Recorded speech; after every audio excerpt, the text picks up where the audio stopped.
ва умуман машҳуртарин гӯем ки чеҳраҳои футболи тоҷик низ дар ин варзишгоҳ қарор доранд. яке аз онҳо ин муҳсин муҳаммадиев аст, собиқ сармураббии дастаи Истиқлол, ки чанде пеш ӯро мо дар минбари варзишгоҳи Олмалик дидем ва ин мураббии муваффақи тоҷик айни ҳол ҳамроҳ бо дигар нафарон, ки аз душанбе ба инҷо омаданд, ин бозиро аз наздик тамошо хоҳанд кард. Ва дӯстони азиз, фикр мекунам барои дастаи Олмалик ҳам ин бозӣ аҳамияти калон хоҳад дошт, зеро ин тими Узбекистон, ки дар мавсими гузаштаи чемпионати Узбекистон қариб буд мусобиқотро тарк бигӯяд, пас аз шикаст додани дастаи Пахтакор дар финали ҷоми Узбекистон имкони роҳат ба марҳилаи муқаддамоти Лигаи Чемпионҳои Осиёро пайдо кард ва онҳо низ то андозае ҳайати навро барои худ ташкил доданд, зеро бештари бозингарони қаблии дастаи Олмалик тимро тарк гуфтанд, ки синни соли онҳо то ба ҷое расида буд ва айни ҳол Мирҷалол Қосимов, сармураббии даста, як тими мукаммал, як тими пурқувватро ба даста албатта ба ин тим ҷамъоварӣ кардааст ва яке аз онҳо ин футболбози асосии тими мунтахаби Узбекистон Акмал Шорахмедов аст, ки имрӯз дар курсии эҳтиётӣ менишинад ва ин бозингар ба ҳайати асосӣ нахоҳад омад. Вале мо дар ҳайати асосии дастаи Олмалик собиқ бозингари тими мунтахаби Узбекистон Ҷасур Ҳасановро мебинем ва ин бозингарони Истиқлола, дӯстони арҷманд, Фатҳулло Фатҳуллоев ва ҳамчунин Николас Тошич, ки ду чеҳраи асосӣ барои дастаи Истиқлол маҳсуб мешаванд. бале, футболбозони калидии Истиқлол ҳастанд ин ду бозингар ва айни ҳол мухлисони бошгӯҳи АГМК ва мо шумо нишон дода мешаванд. Ва бояд қайд кунем ки қабл аз ин дидор ва айни ҳол дар варзишгоҳ низ бубинед ки чӣ гуна мухлисони АГМК мухлисони моро хуб пазироӣ карданд ва чунин буд ки мухлисони узбек тоҷикистон мегуфтанд ва мухлисони мо бошад Узбекистон ва ин ҳам аз он далалат медиҳад ки айни ҳол дар варзишгоҳ фазои дӯстона аст ва пас аз чанд лаҳза бозии аввалини Истиқлол дар Лигаи Чемпионҳои Осиё оғоз мегардад.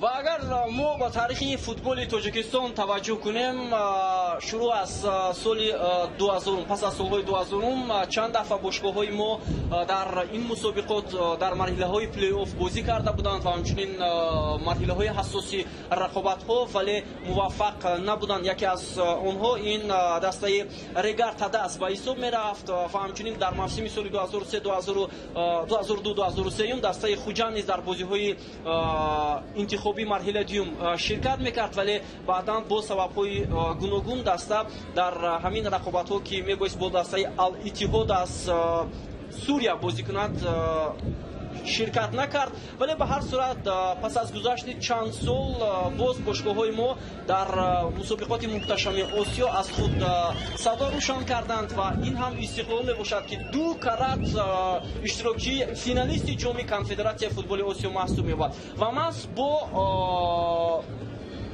гӯем ки дастоварди ҳамин дастаи Истиқлол имкон пайдо кардем, ки дар бозиҳои плей-оффи Лигаи Чемпионҳои Осиё баромад кунем ва имсол акнун дастаи Истиқлол қадамҳои аввалини худро дар ин мусобиқот мегузорад.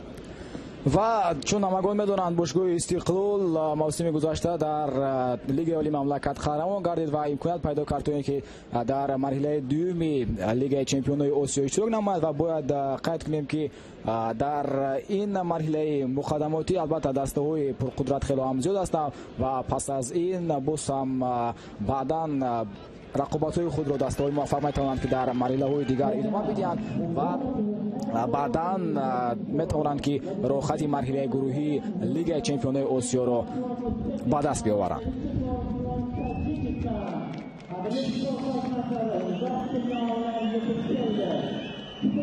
ва акнун дӯстони арҷманд, пас аз чанд лаҳза дастаҳо ба майдон хоҳанд омад ва айни замон натоқи варзишгоҳ ишора мекунад, ки дастаҳоро бояд истиқбол гиранд дар майдон. Истиқлол бо либосҳои сурхи имрӯз рақобат хоҳад кард ва соҳибони майдон бо либосҳои сафед ва хотиррасон мекунем, ки дар марҳилаи муқаддамоти Лигаи Чемпионҳои Осиё 2019 чанд даста иштирокчӣ ҳастанд, махсусан дар марҳилаи аввал, ки якчанд бозиҳо аллакай ба поён расиданд ва он рақобатҳо ғолибро ҳам муайян кард. яке аз он рақобатҳо байни дастаҳои Ал-Ваҳда ва Ал-Кувайт буд. боло дастаҳо ба майдон даъват карда мешаванд дӯстони арҷманд ва پس از ورودی دستور ما شما رو با هیئت هر دو تیم آشنا خواهیم کرد. اینجا جسور سرنفس کاپیتان دسته الملک که سابق بازیگر تیم منتخب ازبکستان است ولی در جام آسیا 2019 او به هیئت دسته منتخب ازبکستان دعوت نشده بود و با دستبندی کاپیتانی در هیئت دسته استقلال فتح‌الله فولو بازی خواهد کرد که امروز سربانی تیم استقلال را به دوش خواهد داشت.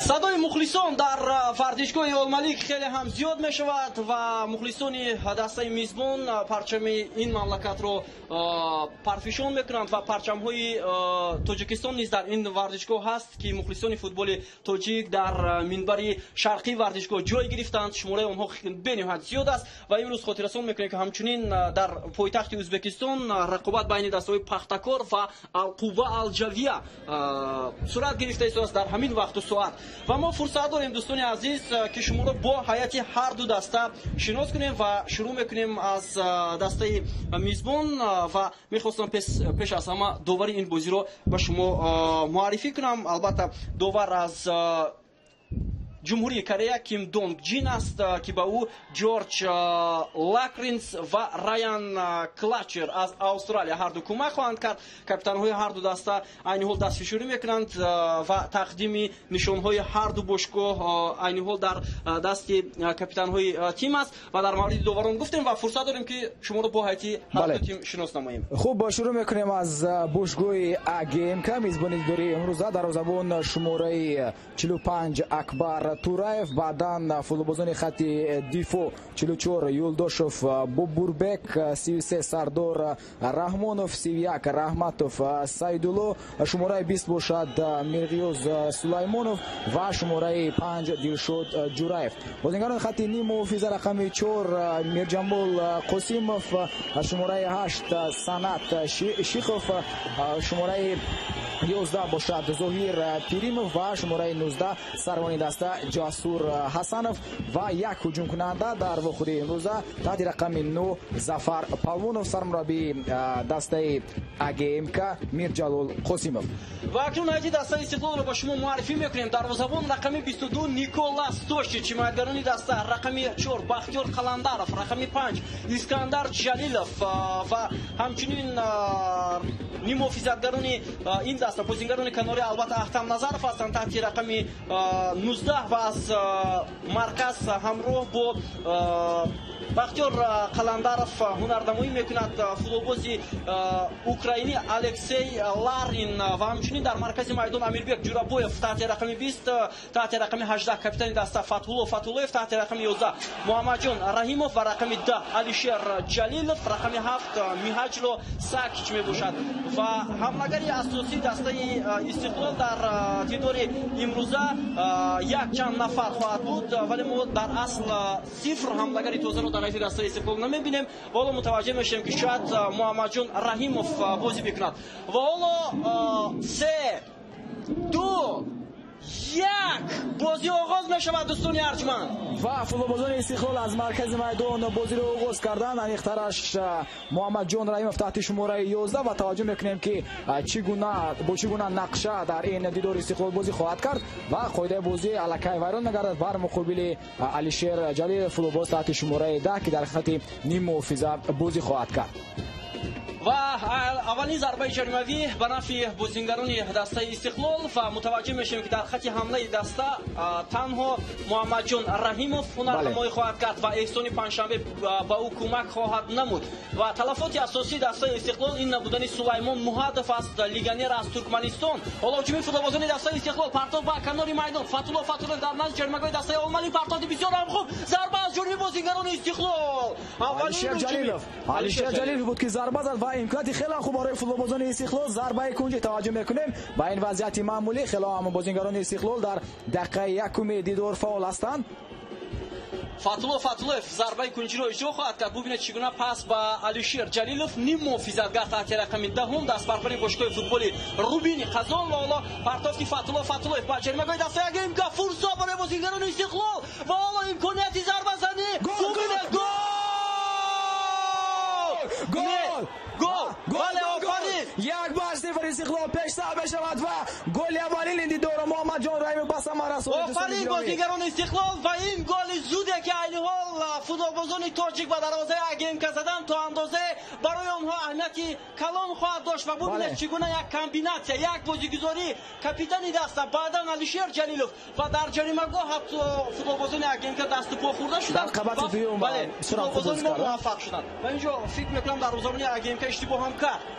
و بیایید توجه میکنید به نوارهای تجربی ببینید پرتوفت از جانب فتولویف بعداً در داخل جریمه‌گاه تلاش کرد اسم پنجشنبه و دروازه‌بان اشتباه کرده بود ولی میبینیم که محمد جان رحیمی پیش‌دستی میکند و توپ رو وارد توی دروازه می‌نماید. 1-0 و عین حال دوستان ارجمند بسیار هم خوب مردمایی کردند بازیگران استقلال از قبل احسان پنجشنبه که تلاش کرد با بازیگری دسته اگیم و محمد جان رحیموف کاری بسیار هم خوب رو سامان داد زیرا او در رقابت با دروازه‌بان امکان نداد با دروازه‌بان اگیم که این فرصت رو برطرف کند. اصلا اشتباهی دروازه‌بان هم بود ولی به هر صورت در آغاز رقابت به ثمر رسانیدن توپ تا اندازه مشکل هم هست در ادامه رقابت ولی به هر صورت این گواهی از اون میدهد که در دقیقه اول فوتبالبازان استقلال رشته بازی را به دست گرفتند و میتوانند باز هم در خط حمله خوبتر بازی بکنند و اصلا در آغاز رقابت به خط دفاع نشستن بسیار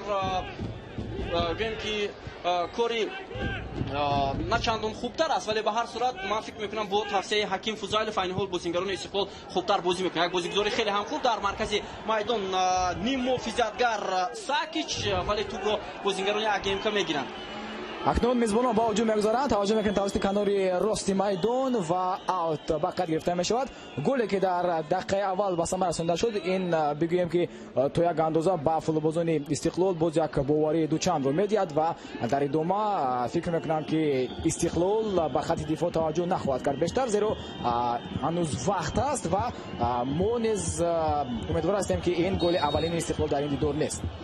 خود بازی ویرون میشود از جانب کاپیتان دسته استقلال فتح‌اللهیف که از بازیگران قبلی دسته استقلال یگانه فوتبالبازی با تجربه باقی مونده است محض همین بازیگر و او عین حال در کنار میدان هنرنمایی خواهد کرد ولی در رفت بازی معلوم میشود که باز شاید موقعی واسه بازیکنان دسته استقلال نیست پیدا شود. جسور حسنов در نزد تو سروان اگیم و میبینیم که باز هم مخلصان استقلال زیاد میگردند در ورزشگاه المالیق و توجه میکنیم با این وضعیت معمولی خط دفاعی دسته استقلال باید خوبتر بازی کنند. در همین حالت اونجا اسکندر جلیلوف، احتم نظرف، بختیار قلندرов و همچنین بازیگر اوکراینی و وضعیت خفناک در نزد دروازه ستوشیچ و ضربه بازیگر دسته اگیمکا فوتبالباز رقم 8 نیم محافظتگر سند شیخوف بود که ستوشیچ اون رو برطرف کرد. متوجه میشد با پارتوف کاپیتان دسته اگیمکا جسور حسنов خیلی هم خوب بازی کرد. نیکولا ستوشیچ باز هم جسور حسنов در نزد توپ است. ضربه کنجی هم از وضعیت‌های معمولی و هم در ضربه‌های کنجی می‌بینیم که سروانی اگیم که توپ رو با بازی می‌دارد. نیکولا ستوشیچ عین حال و هم دستگانش توصیه می‌دهد که مقابل بازیگران قامت‌بلند میزبان خوبتر بازی کنند. پارتوفتی جسور حسنов باید برطرف کرده شد این حالت. علیشیر جلیلوف خیلی هم خوب بازی کرد و این حالت رو برطرف نمود.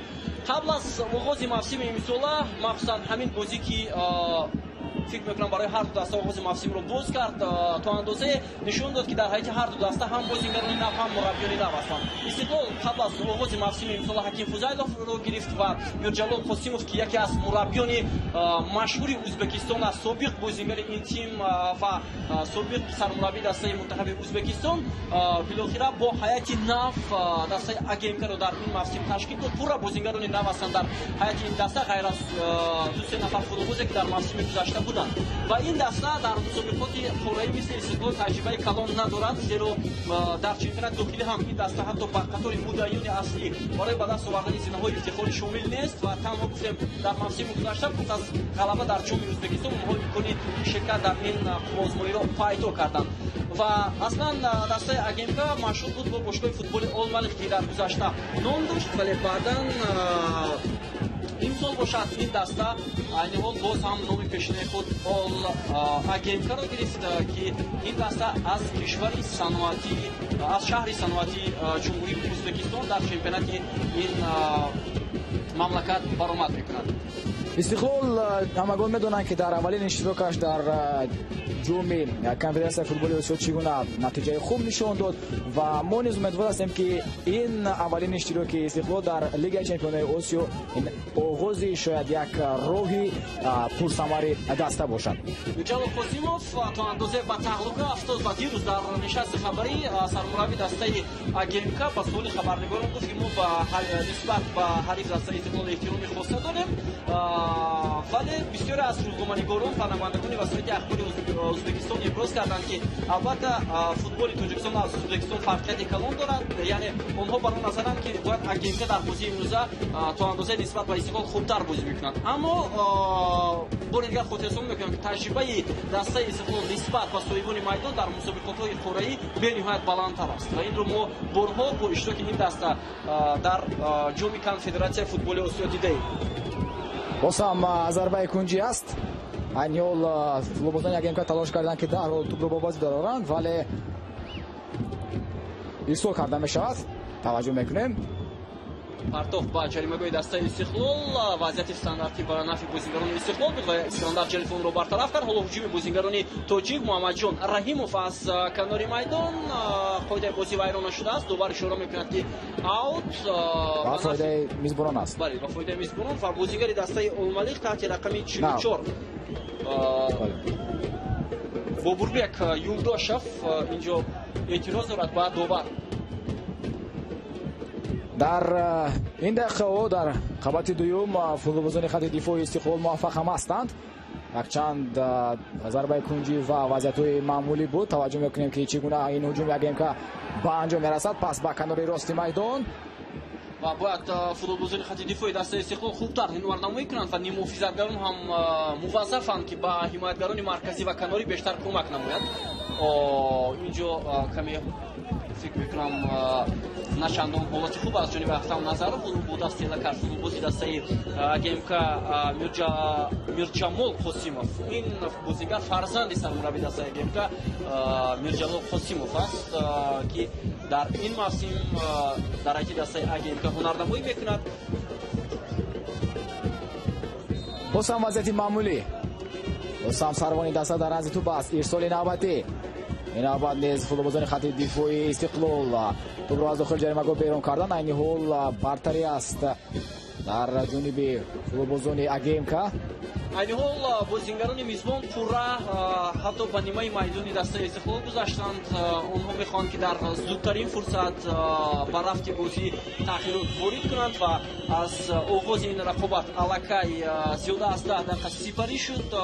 ҳисоб 0-1 ба фоидаи бозингарони истиқлол ва футболбозони тоҷик рақобатро бениҳоят хуб шурӯъ карданд ва фикр мекунам ин тавсияи Ҳаким Фузайлов буд, чунки дар чанд бозиҳое ки дастаи истиқлол дар ҷумъи конфедератсияи футболи осиё нишон дод, ҳамин гуна усули бозиро онҳо роҳандозӣ мекарданд. ирсоли тавил ба канори чап. хело ҳам хуб бозӣ мекунад дар канори рости майдон Искандар Ҷалилов. акнун Партов ба Алишер Ҷалилов. ҷалилов ба канори чапи майдон Ахтам Назаров. сарвони истиқлол ҳуҷуми навбати истиқлолро оғоз кардане буд, вале якдигарро дар накарданд бозингарони истиқлол ва аут ба фоидаи АГМК аст. айни ҳол Мирҷалол Қосимов боз ҳам дар минтақаи техникӣ ишора мекунад ба дастпарваронаш. Мирҷалол Қосимов аслан яке аз муваффақтарин мураббиён дар Ӯзбекистон маҳсуб мешавад. Ҳаким Фузайловро мебинем дӯстони арҷманд ки қаблан дар чемпионати Ӯзбекистон фаъолият бурда буд дар айти дастаи Локомотиви Тошканд ва ӯ дирӯз дар нишасти хабарӣ гуфт ки албатта ӯ аз футболи Ӯзбекистон бархурдор аст ва ҳамчунин аз таҷрибаи Мирҷалол Қосимов ҳам хуб медонад. Ба ин хотир суол буд ки оё шумо чӣ гуна бозии дастаи истиқлол роҳандозӣ мекунед муқобили дастаи мизбон АГМК ё худ чӣ гуна бартарӣ дорад дастаи истиқлол? ба суоли хабарнигорон бисёр ҳам ба таври дипломатӣ посух дод. ва умедвор ҳастем ки ин таҷриба Аким Фузайлов ба бошгоҳи Истиқлол дар ин дидор кӯмак хоҳад кард ва дар 12 дақиқаи қисмати якум мебинем ки Истиқлол пешсаф аст. бозигарони хатти дифои мо хело ҳам хуб бозӣ доранд ва акнун Ахтам Назаров омода аст ки тӯбро бо бозӣ дарорад.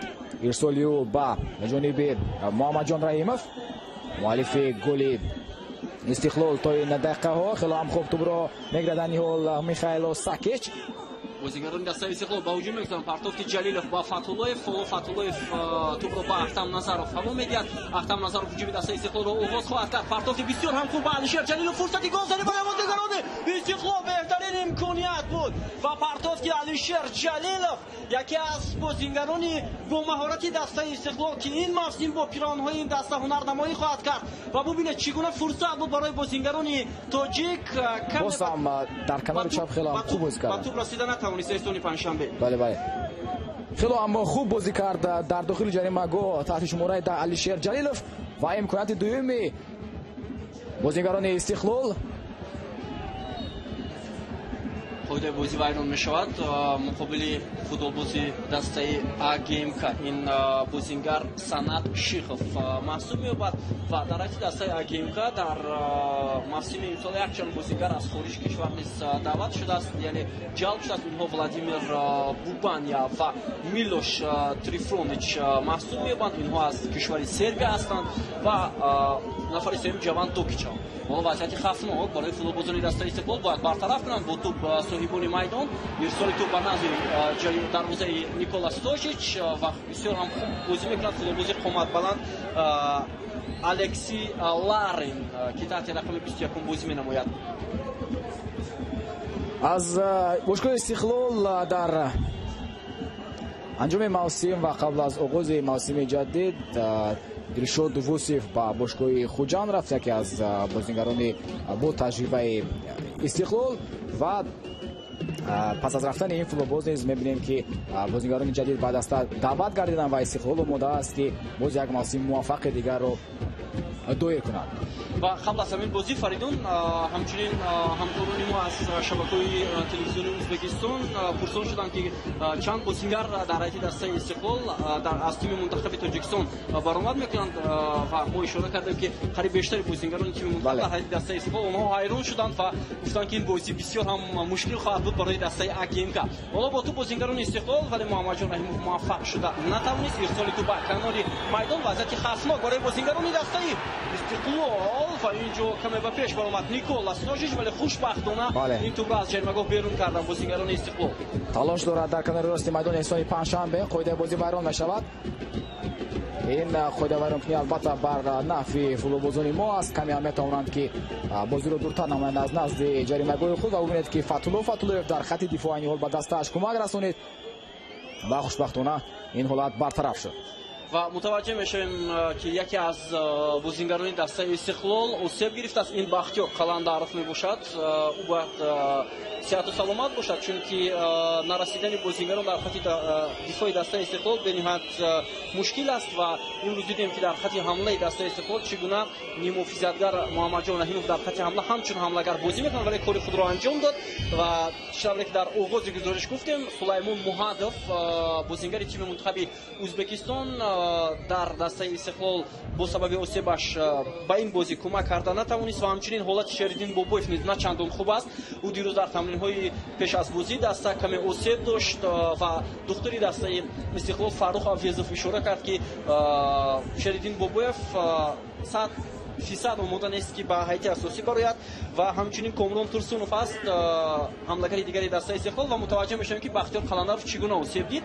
ӯ пас аз ҳамон афтише ки дошт фикр мекунам каме ҷароҳат бардошт. ҳоло табибони дастаи Истиқлол ба ӯ кӯмак мерасонанд дар марзи майдон.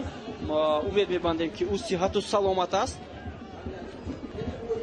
новаста аз осебҳои навқадар ҷиддӣ мебинем ки ҳам Шеридин Бобоев ва ҳам Комрон Турсунов дар ҳайати захирави Истиқлол ҳастанд ва метавонанд ки дар қисмати дуюми сабқат ба майдон ворид шаванд. на аслан онҳо бозингарони хуб ҳастанд. Шеридин Бобоев ҳам ҳамлагари бисёр фавқулода, вале ӯ каме осеб дошт. Ба ин хотир фикр мекунам таваккал накард Ҳаким Фузайлов ба майдон орад ин бозингаро. Вале хати нимуфизаи дастаи Истиқлол бисёр қавӣ аст. Эҳсони панҷшанбе ҳолати офсайд ё чаро довар байрақчаашро боло намебардад. Бозингари дастаи Агентка дар офсайд қарор дошт. мавҷи дуюми ҳуҷуми бозингарони мизбон аз канори майдон ва муқобилияти Искандар Ҷалилов. тӯб аз майдон берун мешавад.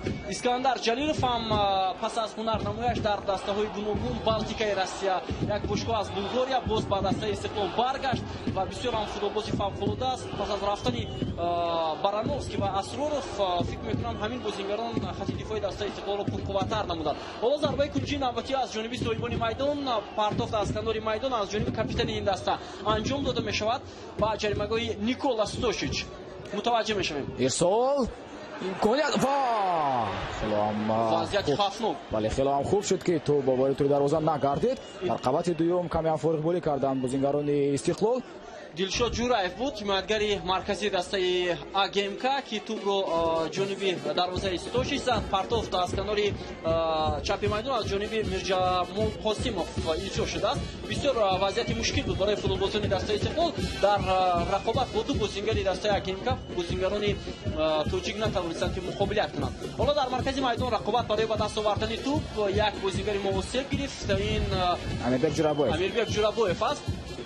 бозӣ дома дорад футболбозони АГМК ба ин чиз аҳамият намедиҳанд ва акнун довар бозиро манъ мекунад ва ба назди Амирбек Ҷурабоев меравад. умедвор ҳастем ки ин ҳам қадар лати ҷиддӣ мебардорад Амирбек Ҷурабоев. таваҷҷӯҳ мекунем дар рақобат бо футболбози хати ниммуҳофиза Мирҷамол Қосимов камям лат бардошт. ниммуҳофизатгари такягоҳи Истиқлол ва омода аст Амирбек ки дар идома бозам ба Истиқлол кӯмак расонад. ва пас аз рафтани якчанд бозингарони асосии дастаи Истиқлол дар анҷоми мавсими гузашта, махсусан бозингарони хати дифоъ Артём Барановский ва Сиёвуш Асроров ки онҳо ба анҷом расидани шартномаҳои худ тимро тарк гуфтанд. бисёриҳо бар он назаранд ки хати дифоъи дастаи Истиқлол заифтар аст ва ҳамчунин дар маркази майдон низ онҳо танқисӣ хоҳанд дошт. вале мутаваҷҷеҳ мешавем ки ҳоло то ҳамин лаҳзаҳо арзанда бозӣ мекунанд то андозаи футболбозони дастаи Истиқлол. ҳарчанд бештар таваҷҷӯҳ мекунам ба хати ҳимоя, вале ин фикр мекунам ба ҳисоби рақобат вобастагӣ дорад натиҷаи ин бозӣ, чунки аслан агар ҳоло кушод бозӣ кунанд футболбозони Истиқлол фикр мекунам мушкилтар мешавад. акнун тағйирот дар ҳайати дастаи Истиқлол. аз майдон гирифта шуд Бахтиёр Қаландаров таҳти шумораи 4 ва дар мавқеи ӯ ба майдон ворид гардид Ҷалил Кимсанов дифоъгар легионери бошгоҳи Истиқлол футболбози ӯзбек. бале ин бозингар ҳамин мавсим ба ҳайати дастаи Истиқлол омад.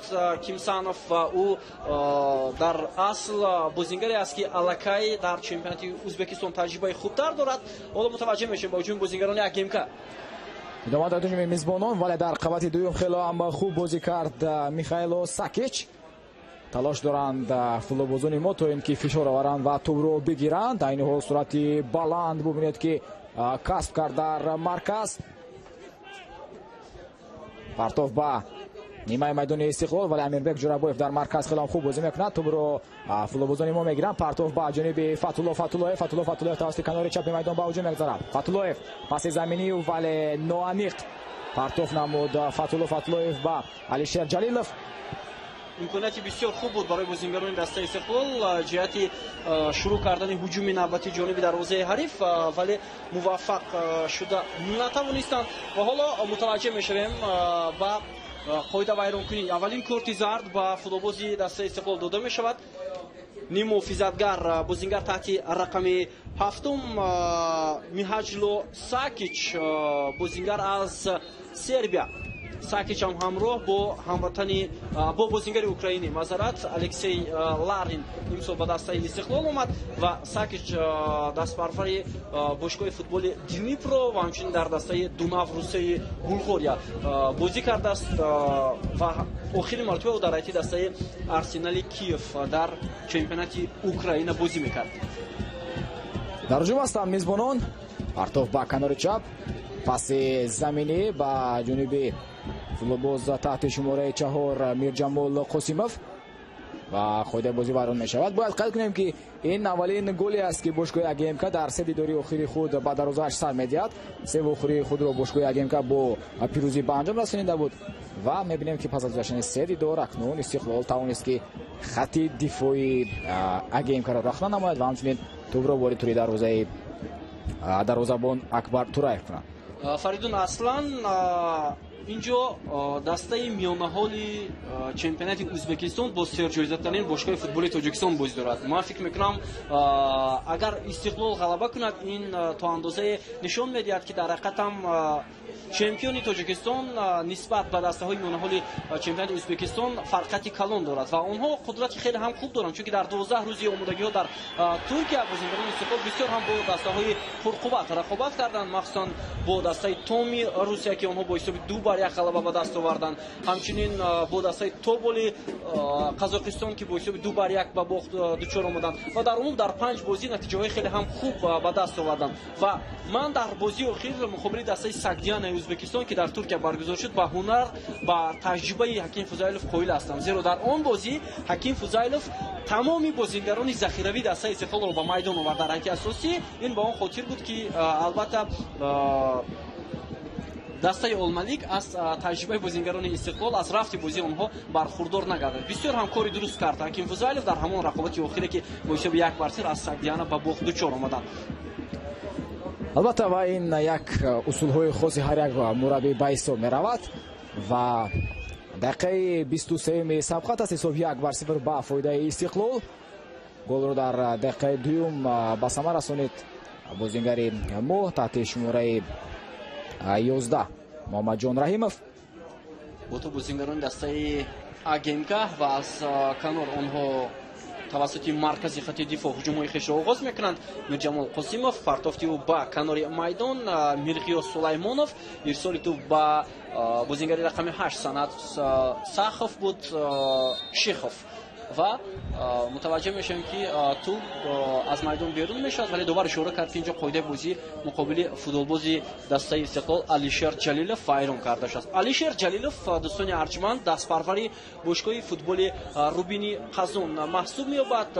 او پس از هنرنمایی در دسته‌های گوناگونی روسیه با هیئت دسته استقلال آمد و عین زمان او یک گیم که فیگور اساسی در مرکز میدان در هیئت دسته استقلال خواهد بود.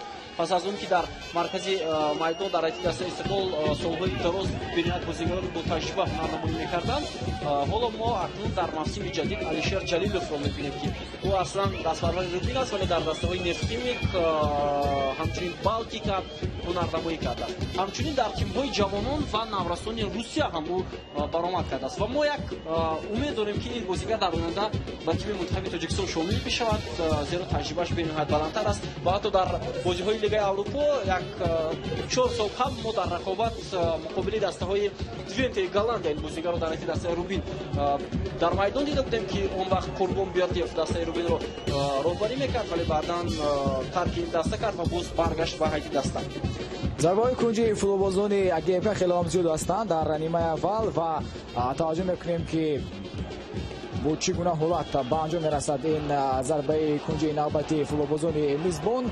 باز هم در نزد توپ از سربان اگیمکا پرتافتی بلند و افسوس و اینجا فوتبالبازان خط دفاعی دسته استقلال اشتباه کردند در رقابت با بازیگری دسته اگیمکا. اینجا در آشنایی دوم هم موفق شدن نتوانستند و میتوانستند حتی یک فشار آورند و بازیگری دسته اگیمکا تا همین ضربه را اجرا کردن نتواند و ما توجه میکنیم به حالت تکرار که چگونه همین ضربه اجرا شد و حالا باز همان بازیگری که تحت رقم 5 قبلا یک وضعیت خطرناک را در نزد دروازه استقلال به میان آورده بود دلشاد جورایف و چون این حالت بود قبلا در داخل جریمه‌گاه استقلال و مرتبه دوم بر مقابل همین بازیگر فوتبالبازان خط دفاعی استقلال خوب بازی نکردند و بازیگر مذکور حساب رو برابر میکنند. متوجه میشیم جسور حسنов توپ رو به جریمه‌گاه هوا داد. اینجا دو نفر محمد جان رحیمов و اینچنین الکسی لارین قرار داشتند در جریمه‌گاه. هر دو هم نتوانستند که این بازیگر رو یعنی احاطه کنند و امکان ندهند به فوتبالبازی دسته اگیمکا. بر صورت بوکی نیست، حالا حساب 1-1 است. نیمه اولی рақобат идома дорад ва акнун рафти бозиро мутаваҷҷеҳ мешавем ки чӣ гуна бозингарони дастаи Истиқлол боз ташаббусро ба даст мегиранд. Ман бовар дорам пас аз ин гол айни ҳол бозингарони Истиқлол як бозии дигарро нишон медиҳанд. ҳоло партов ба ҷаримагоҳи дастаи АГМК ва ҳоло бо сар зарбаеро иҷро мекунад. Муҳаммадҷон Раимов инчо коргардон ба мо нишон медиҳад ҳолатҳои такрор, аммо вазъияти голзанӣ қариб буда барои фоидаи дастаи Истиқлол дар назди ҷаримагоҳ ба миён ояд. дар маркази майдон талош барои ба даст овардани тӯб идома дорад ва қоидаи бозӣ вайрон карда мешавад. зарбаи ҷаримави ба фоидаи мизбонон аст. дар рӯи экранҳои мо шумост Алишер Ҷалилов, футболбозе ки гуфтем дастпаравари бошгоҳи Рубини Қазон аст, дар хати ним муҳофиза бозӣ мекунад. дағал бозӣ кард Алишер Ҷалилов айни ҳол бо ним муҳофизатгари дастаи АГМК ва айни ҳол бо тӯб боз ҳам соҳибони майдон. аслан дастаи Истиқлол ки ду дафъа солҳои 2015 ва 2017 дар финали ҷоми конфедератсияи футболи Осиё бозӣ карда буд ва таҷрибаи хуб ҳам дорад. акнун навбати он расидааст ки онҳо дар Лигаи Чемпионҳо бояд аз худ садо рӯшан бикунанд, чунки таҷриба хеле ҳам бой гардид, қувва мерасад ва бозингарони Истиқлол бештари онҳо дар дастаҳои гуногуни хориҷ таҷрибаи баланди бозӣ доранд. ҳоло партов ба хати ҳамла онҷо Эҳсони Панҷшанбе ва Муҳаммадҷон Раҳимов, вале ягоне аз ин бозингарон ба тӯб расида наметавонанд. бештаре аз ҳуҷумҳои футболбозони Истиқлол маҳз тавассути канори чап сурат мегирад. дар онҷо Фатуллоев қарор дорад, сарбони даста. канори рости майдон на чандон фаултар аст ки онҷо Искандар Ҷалилов бозӣ мекунад ва ҳамчунин бозингари дигар дар ҳайати дастаи Истиқлол ки дар канори рост ним муҳофизатгари рост аст. ин фикр мекунам ҳамон Михайло Сакич аст, вале на чандон фаултар мебошанд бозингарон дар канори рост. Эҳсони Панҷшанбе ва Муҳаммадҷон Раҳимов ду ҷуфти хати ҳамла бозӣ кардан. дар омадани онҳо дар ҳайати асосӣ фикр мекунам то андозае ғайричашмдошт ҳам ҳаст, зеро ин ду бозингар яке дар маркази майдон таҷрибаи баланд дорад ва яке дар канори майдон ҳамчун ним муҳофизатгар. айни ҳол дар маркази хати ҳуҷуми Истиқлол меомад ки Эҳсони Панҷшанбе бозӣ карда истодааст ва ба ӯ ҳамроҳ мешавад Муҳаммадҷон Раимов. фишор мебаранд бозингарони хати ҳуҷуми мо, талош доранд ки дар маркази майдон футболбозони АГМК-ро истиқбол бигиранд. партов ба канори чапи майдон, пойбозӣ анҷом медиҳад футболбози АГМК. Амирбек Ҷурабоев ин ҳолатро аз ҷаримагоҳ берун кард, вале як вазъияти дигар барои бозингарони мизбон боз ҳам бартараф мекунад. футболбозони дастаи Истиқлол бояд тӯбро аз ҷаримагоҳ зуд берун кард. мутаваҷҷеҳ мешавем барои ба даст овардани тӯб айни ҳол Муҳаммадҷон Раҳимов хеле ҳам хуб ҳунарнамоӣ кард ва боз ҳам талоши бозингарони тоҷик ва ин дафъа Искандар Ҷалилов, футболбози рақами 5 дастаи Истиқлол, бозингари тими мунтахаби Тоҷикистон дар канори майдон то андозаи фаъол ҳам ҳаст ва фикр мекунам акнун бозингарони Истиқлолро мегӯяд бештар аз аксул ҳуҷумҳо кор бигиранд, чунки маълум мешавад ки бозингарони АГМК мехоҳанд ҳамчун рақами 1 дар майдони худ бозӣ бикунанд муқобили дастаи Истиқлол ва онҳо бештар бо тӯб бозӣ карда истоданд. ҳоло Ахтам Назаров бисёр ҳам хуб бозӣ мекунад. дар маркази майдон Алишер Ҷалилов тӯбро аз даст дод, ним муҳофизатгари Истиқлол, пас ба канори рост бои хеле ҳам хуби Фатулло, вале дар ин ҷо мавқеъгирии бозингарони дигари Истиқлол каме нодурусттар буд. ҳоло бо пасҳои кӯтоҳ футболбозони дастаи АГМК дар назди ҷаримагоҳи Истиқлол тӯбронӣ мекунанд ва акнун ба оҳистагӣ онҳо ба ҷаримагоҳи дастаи Истиқлол ворид мешаванд ва ин ҷо муқобилияти Искандар Ҷалилов. пас аз ба майдон омадани ҳамон бозингари дастаи Истиқлол, футболбози хати дифоъ Ҷалил Тимсанов, мавқеъи Искандар Ҷалилов каме тағйир ёфт дар майдон. мутаваҷҷеҳ мешавем. Фатлоев тӯбро гирифт, паси заминии ӯ ба марказ, дар он ҷое ки Муҳаммадҷон Раимов қарор дошт.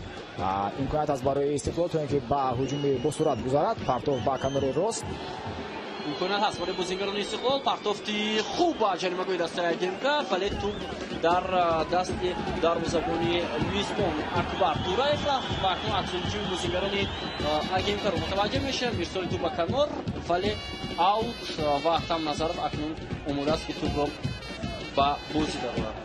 бештаре аз футболбозони АГМК бубинед ки чӣ гуна қуматбаланд ҳастанд ва маҳз ҳамин чиз ба онҳо имконият гузошт ва имконият дод то ин ки онҳо ҳисобро баробар намоянд ва дар идома низ дифоъгарони моро мегӯяд ки дар қабати дуюм боэҳтиёт бозӣ кунанд бар муқобили футболбозони хати дифоъ ҳамчунин хати ҳуҷуми АГМК.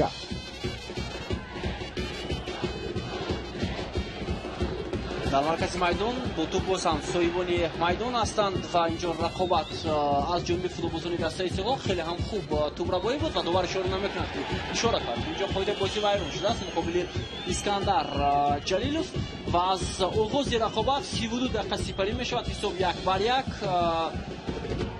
ва то андозаи бозӣ аз оғози рақобат ба нафи бозигарони дастаи Истиқлол буд, вале онҳо пас аз задани гол каме ба хати дифоъ нишастанд ва пурра ҳарифонро аз маркази майдон истиқбол карданд. Ҳоло партоф ба офсайд Искандар Ҷалилов буд ё Муҳаммадҷон Раимов?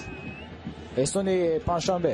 Муҳаммадҷон Раимов ва бубинед ки айни ҳол дар ҳолати нобозӣ қарор мегирад футболбози Истиқлол ва боз ҳам мизбонон тавассути дифоъгарон ҳуҷуми навбати худро оғоз мекунанд.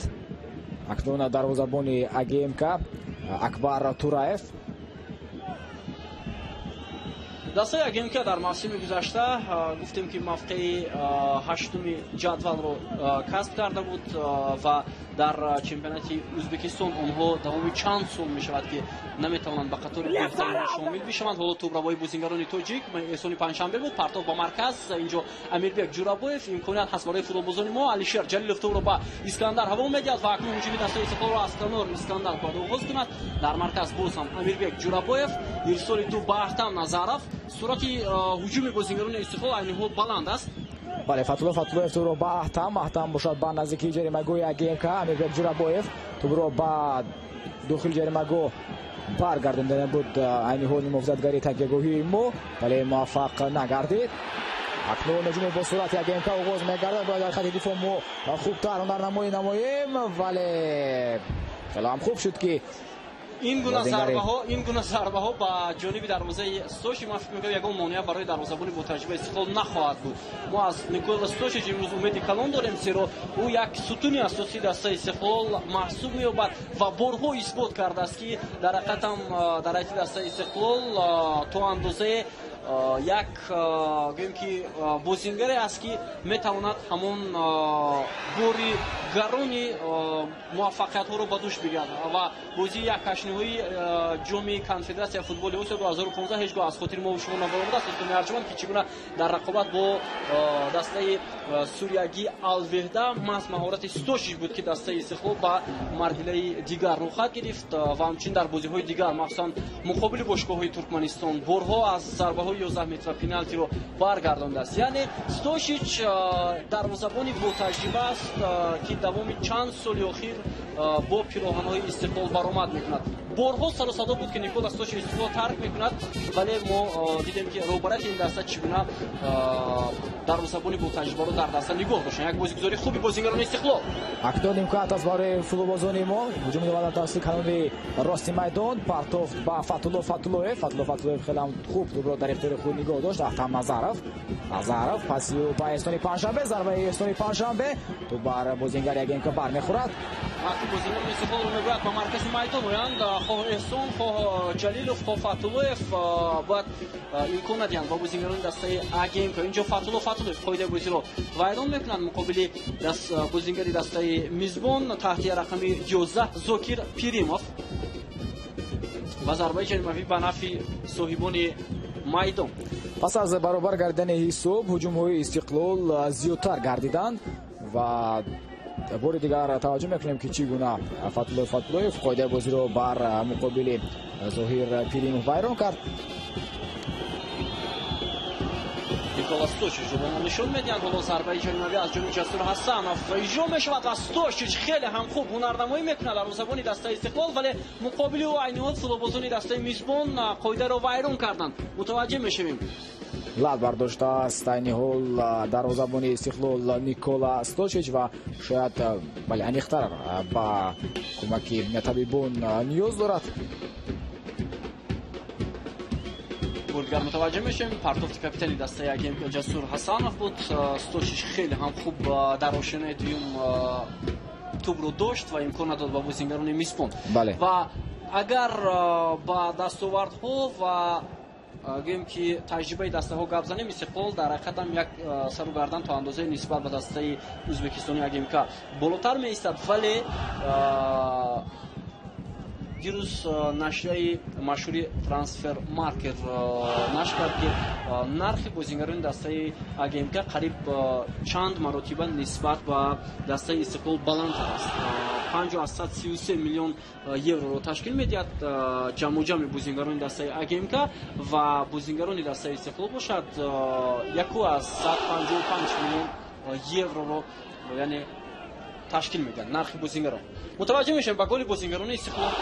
бале, голе ки ҳисоби дидорро шуда буд дар дақиқаи дуюм, футболбози Истиқлол Муҳаммадҷон Раҳимов ва баъдан голе ки бозингари АГМК ба самар расонид Дилшод Ҷураев дифоъгар ва чуноне ки дар оғози бохурӣ қайд карда будем, бошгӯҳи АГМК дар мавсими гузаштаи чемпионати Ӯзбекистон на он қадар хуб ҳунарнамоӣ кард ва бояд гуфт ки хатти дифоъи ин даста мавсими гузашта на он қадар хатти дифоъи пурқувват буд. Дар 32 дидор онҳо ба дарвозаи худ 41 гол садоданд ва танҳо 38 гол ба дарвозаи рақибон доданд.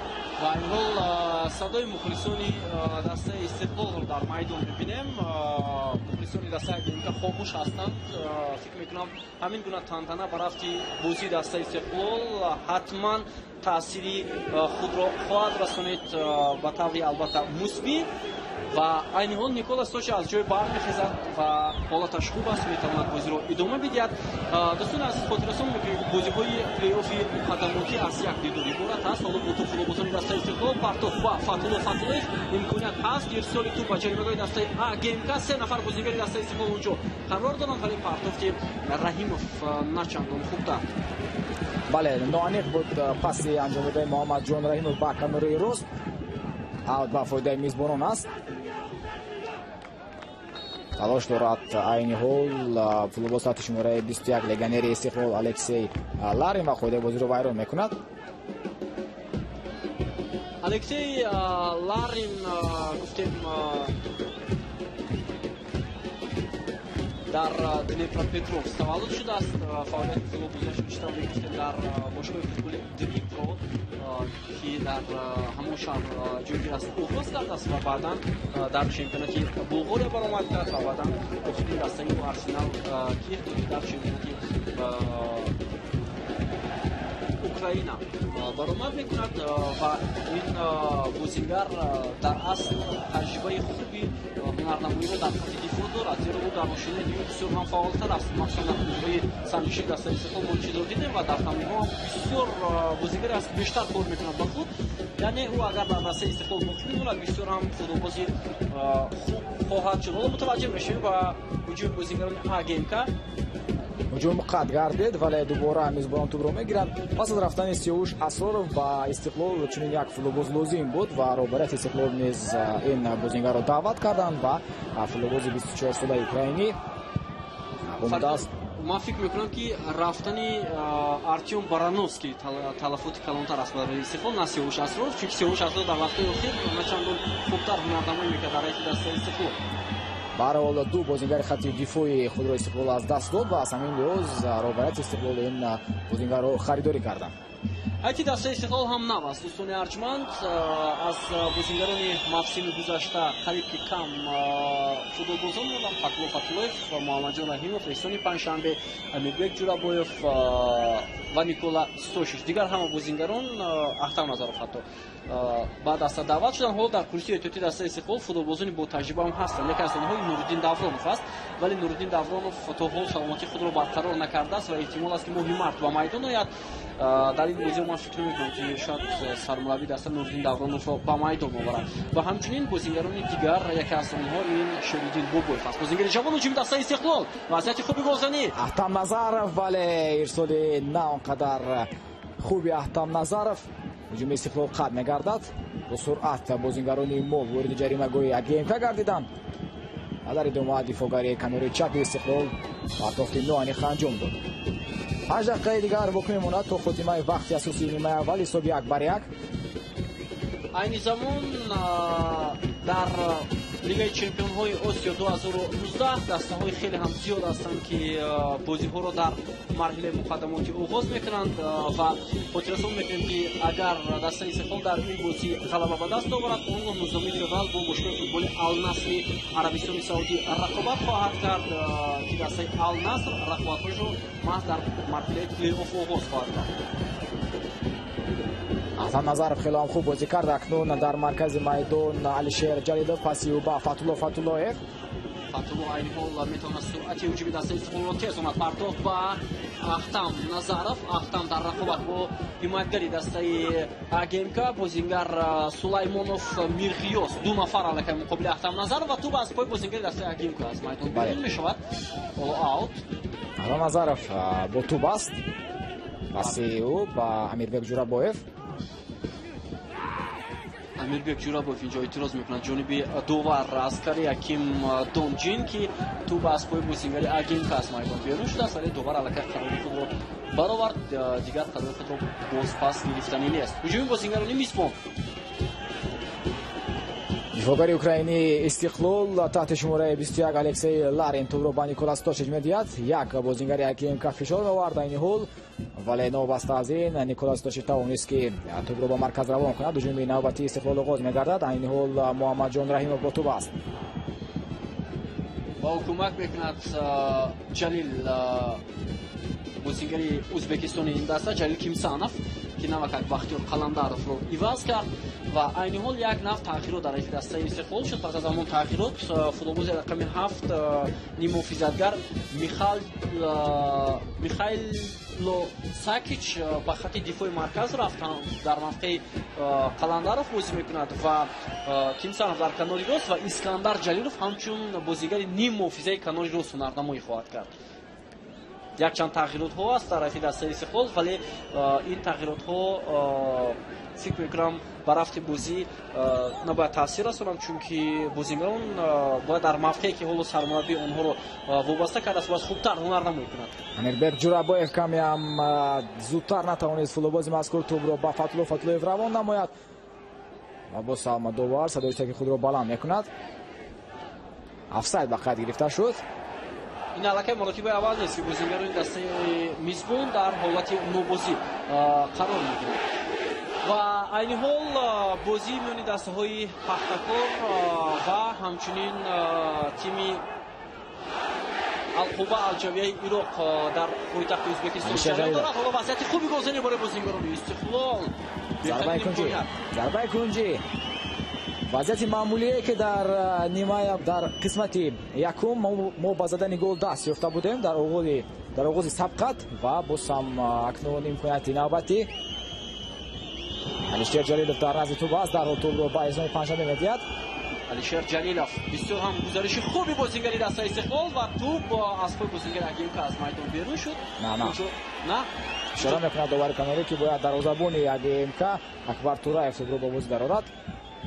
инҷо каме нофаҳмӣ байни дарвозабони дастаи АГМК ва Искандар Ҷалилов буд ва бозингарони дастаи мизбон дар ҷаримагоҳ муқобили Алишер Ҷалилов бозӣ карданд.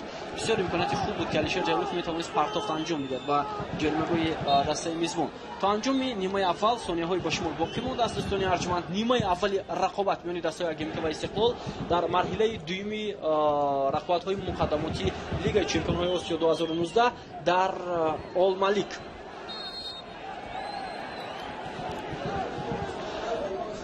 ва гарчанде ки АГМК дар қисмати якум аз рӯи нигоҳ доштани тӯб дар ихтиёраш бартарӣ дошт, вале бояд бигӯем ки қариб ки имкониятҳои хуби голзанӣ барои ҳарду дастаҳо баробар буданд ва дар қабати дуюм мо як маротиба ба фориқболӣ роҳ додем ва ҳисоб баробар гардид. 2 дақиқа илова карда мешавад ба вақти асосии нимаи аввал.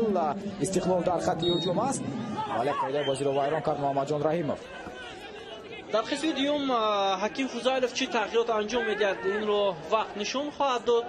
Шояд ягон нав гӯем ки сюрприз ҳам бошад аз ҷониби сармуравии дастаи Истиқлол, чунки Комрон Турсунов ва Шеридин Бобиев ҳоло дар курсии эҳтиётӣ қарор гирифтанд. Ҳуҷуми дастаи Истиқлол, Фатуллоев аз канори майдон, чор бозингари дастаи Истиқлол дар ҷаримагоҳ, имконият барои Шаро Муҳаммадҷон Раҳимов ба тур расид ки онҷо Искандар Ҷалилов озод буд ва метавонист бо ҳамин партофт корро барои дастаи мизбон анҷом бидиҳад. ба ҳар ҳол ҳуҷуми Истиқлол идома дорад. Эҳсони Панҷшанбе дар канори рост аст. Эҳсони Панҷшанбе гузаришу зарбаи кунҷӣ, имконияти хеле хуб барои бозингарони мо дар нимаи аввал. мавқеи эҳсони Панҷшанбе имрӯз дигар аст. ӯ ҳамчун ҳамлагар ҳоло дар ҳайати дастаи Истиқлол ҳунарнамоӣ карда истодааст ва аллакай ин сеюмин зарбаи кунҷӣ барои футболбозони дастаи Истиқлол маҳсуб меёбад. ҳоло мутаваҷҷеҳ мешавем ки чӣ гуна Ҷалилов тӯбро ба ҷаримагоҳ ҳаво медиҳад. Партофти ӯ ба ҷаримагоҳи дастаи АГМК. Фурсат ҳаст барои бозингарони дастаи Истиқлол ва инҷо каме иштибоҳ кард бозингари рақами 7 Михайло Сакич ва хушбахтона тӯбро бозингарони Истиқлол гирифтанд. партоф ба канори рост идома дорад ҳуҷумҳои пай дар пайи Истиқлол дар қисмати аввал, вале эҳсони Панҷшанбе тӯбро хубтар идора карда наметавонад. сурати партофт каме тезтар буд, ба ҳамин хотир эҳсон натавонист ки онро идома бидиҳад. вале ба ҳар сурат дӯстони арҷманд, нимаи аввал бисёр ҳам хуб то андозае, нобаста аз он ки ба дарвозаи Николас Сочи соҳибони майдон як тӯб ворид карданд, хуб сипарӣ мешавад ва ин натиҷаи мусовӣ то андозаи рӯҳияи бозингарони Истиқлол ман фикр мекунам дигар хоҳад кард ва ҳатто дар танаффус ҳам ҳаким Фузайлов имкон дорад ки тавсеяи дурусту дақиқ ба дастпарваронаш бидиҳад. беҳтарин имконият доштем дар нимаи аввал барои ба пеш баромадан. эҳсони Панҷшанбе талошҳои навбатию ва ба анҷом мерасад қисмати аввали дидори АГМК ва Истиқлол дар доираи даври дуюми марҳилаи муқаддамоти Лигаи Чемпионои Осиё. ва дӯстони азиз, хотиррасон мекунем ки дар дақиқаи аввали рақобат Муҳаммадҷон Раҳимов тавонист дарвозаи соҳибони майдонро рахна намояд ва баъдан пас аз қариб 20 дақиқаи дигар 15 дақиқаи дигар футболбозони дастаи АГМК тавонистанд голи ҷавобӣ бизананд ки он ба Дилшод Ҷураев тааллуқ дорад ва бо ҳамин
противостоянии они начнут писать с чистого листа.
вайрон карда шуд. айни ҳол дӯстони арҷманд як чизро бояд хотиррасон кунем ки дастаи Истиқлол бо як чанд мушкилӣ рақобати аввали муқаддамоти Лигаи Чемпионҳои Осиё 2019-ро шурӯъ кард. қабл аз ин бозӣ гуфтем Сулаймон Муҳаддов легионери асосии ин даста аст, мунтахаби Туркманистон ки дар хати ҳамла бояд бозӣ мекард ва даста кӯмак расонида натавонист ва ҳамчунин Широздин Бобоев дирӯз дар тамонҳо аз осеби худ шикоят дошт ва маълум мешавад ки бо ҳамин сабаб ҳаким Фузайлиев ӯро ба майдон наомад ва сифр бозигарони нимуҳофиза дар хати ҳамла бозӣ доранд Эҳсони Паншанбе ва Муҳаммадҷон Рақимов ва инчунин Ҳасанҳусейн Бахтиёр Қаландар ва бозии дар хати дифои дастаи Истиқлол тағйиротҳо шуд, зеро ба майдон омадани Ҷалил Ҳасанов мавқеи Искандар Ҷалиловро гирифт ва ба мавқеи Бахтиёр Қаландар баргашт Михаил Сакич ва Искандар Ҷалилов бошад ҳамчун нимуҳофизатгари канорӣ ҳунарнамоӣ кард. Ба ин хотир ҳоло мушкилотҳо дар бозии Истиқлол бениҳоят зиёд ҳастанд дар рақобат, вале мо умед мебандем ки то анҷоми вақти асосии рақобат бозигарони Истиқлол бо як немои дигар бозӣ мекунанд, чунки 45 дақиқаи нимаи дуюм ин ҳассос хоҳад буд барои ҳар ду даста. дарвозабони Истиқлол таҳти шумораи 22 Николас Дошич, баъдан шумораи 21 Алексей Ларин, шумораи 20 Амирбек Ҷурабоев, 19 Аҳтам Назаров, сарбони даста Фатулло Фатуллоев таҳти рақами 18 бозӣ дорад. Эҳсони Паншанбе рақами 17, 11 Муҳаммадҷон Раҳимов, муаллифи гол 10 Алишер Ҷалилов, 7 Михаил Сакич, шумораи 5 Искандар Ҷалилов ва Бахтиёр Қаландаров буд таҳти рақами 4 ки дар нимаи аввал чуноне ки Бобо чанд лаҳза пеш қайд карданд, бино ба сабаби лаб баёшонаш аз майдон гирифта шуд. Довари дидори имрӯза, довари марказ Ким Донгалчин аст, ёбарони ӯ Ҷорҷ Лакриндис ва Раян Галахер. акнун ҳайати дастаи мизбонро ба шумо маърифӣ хоҳем кард. инҷо Ҷалил Кинсанов иштибоҳ кард, легионер аз Ӯзбекистон, футболисти дифои дастаи Истиқлол. ҳайати дастаи Агенка чунин аст дӯстони арҷманд, дар қисми дуюм бетағйирот ба майдон омаданд. дар замон рақами 45 Акбар Тураев ҳоло аут ҷоми ҷаримарои дастаи Истиқлол партофта мешавад, вале футболбозони дастаи Истиқлол бояд зудтар дар хати дифоъ ин вазъиятро бартараф кунанд. ҳиматгарони даста рақами 44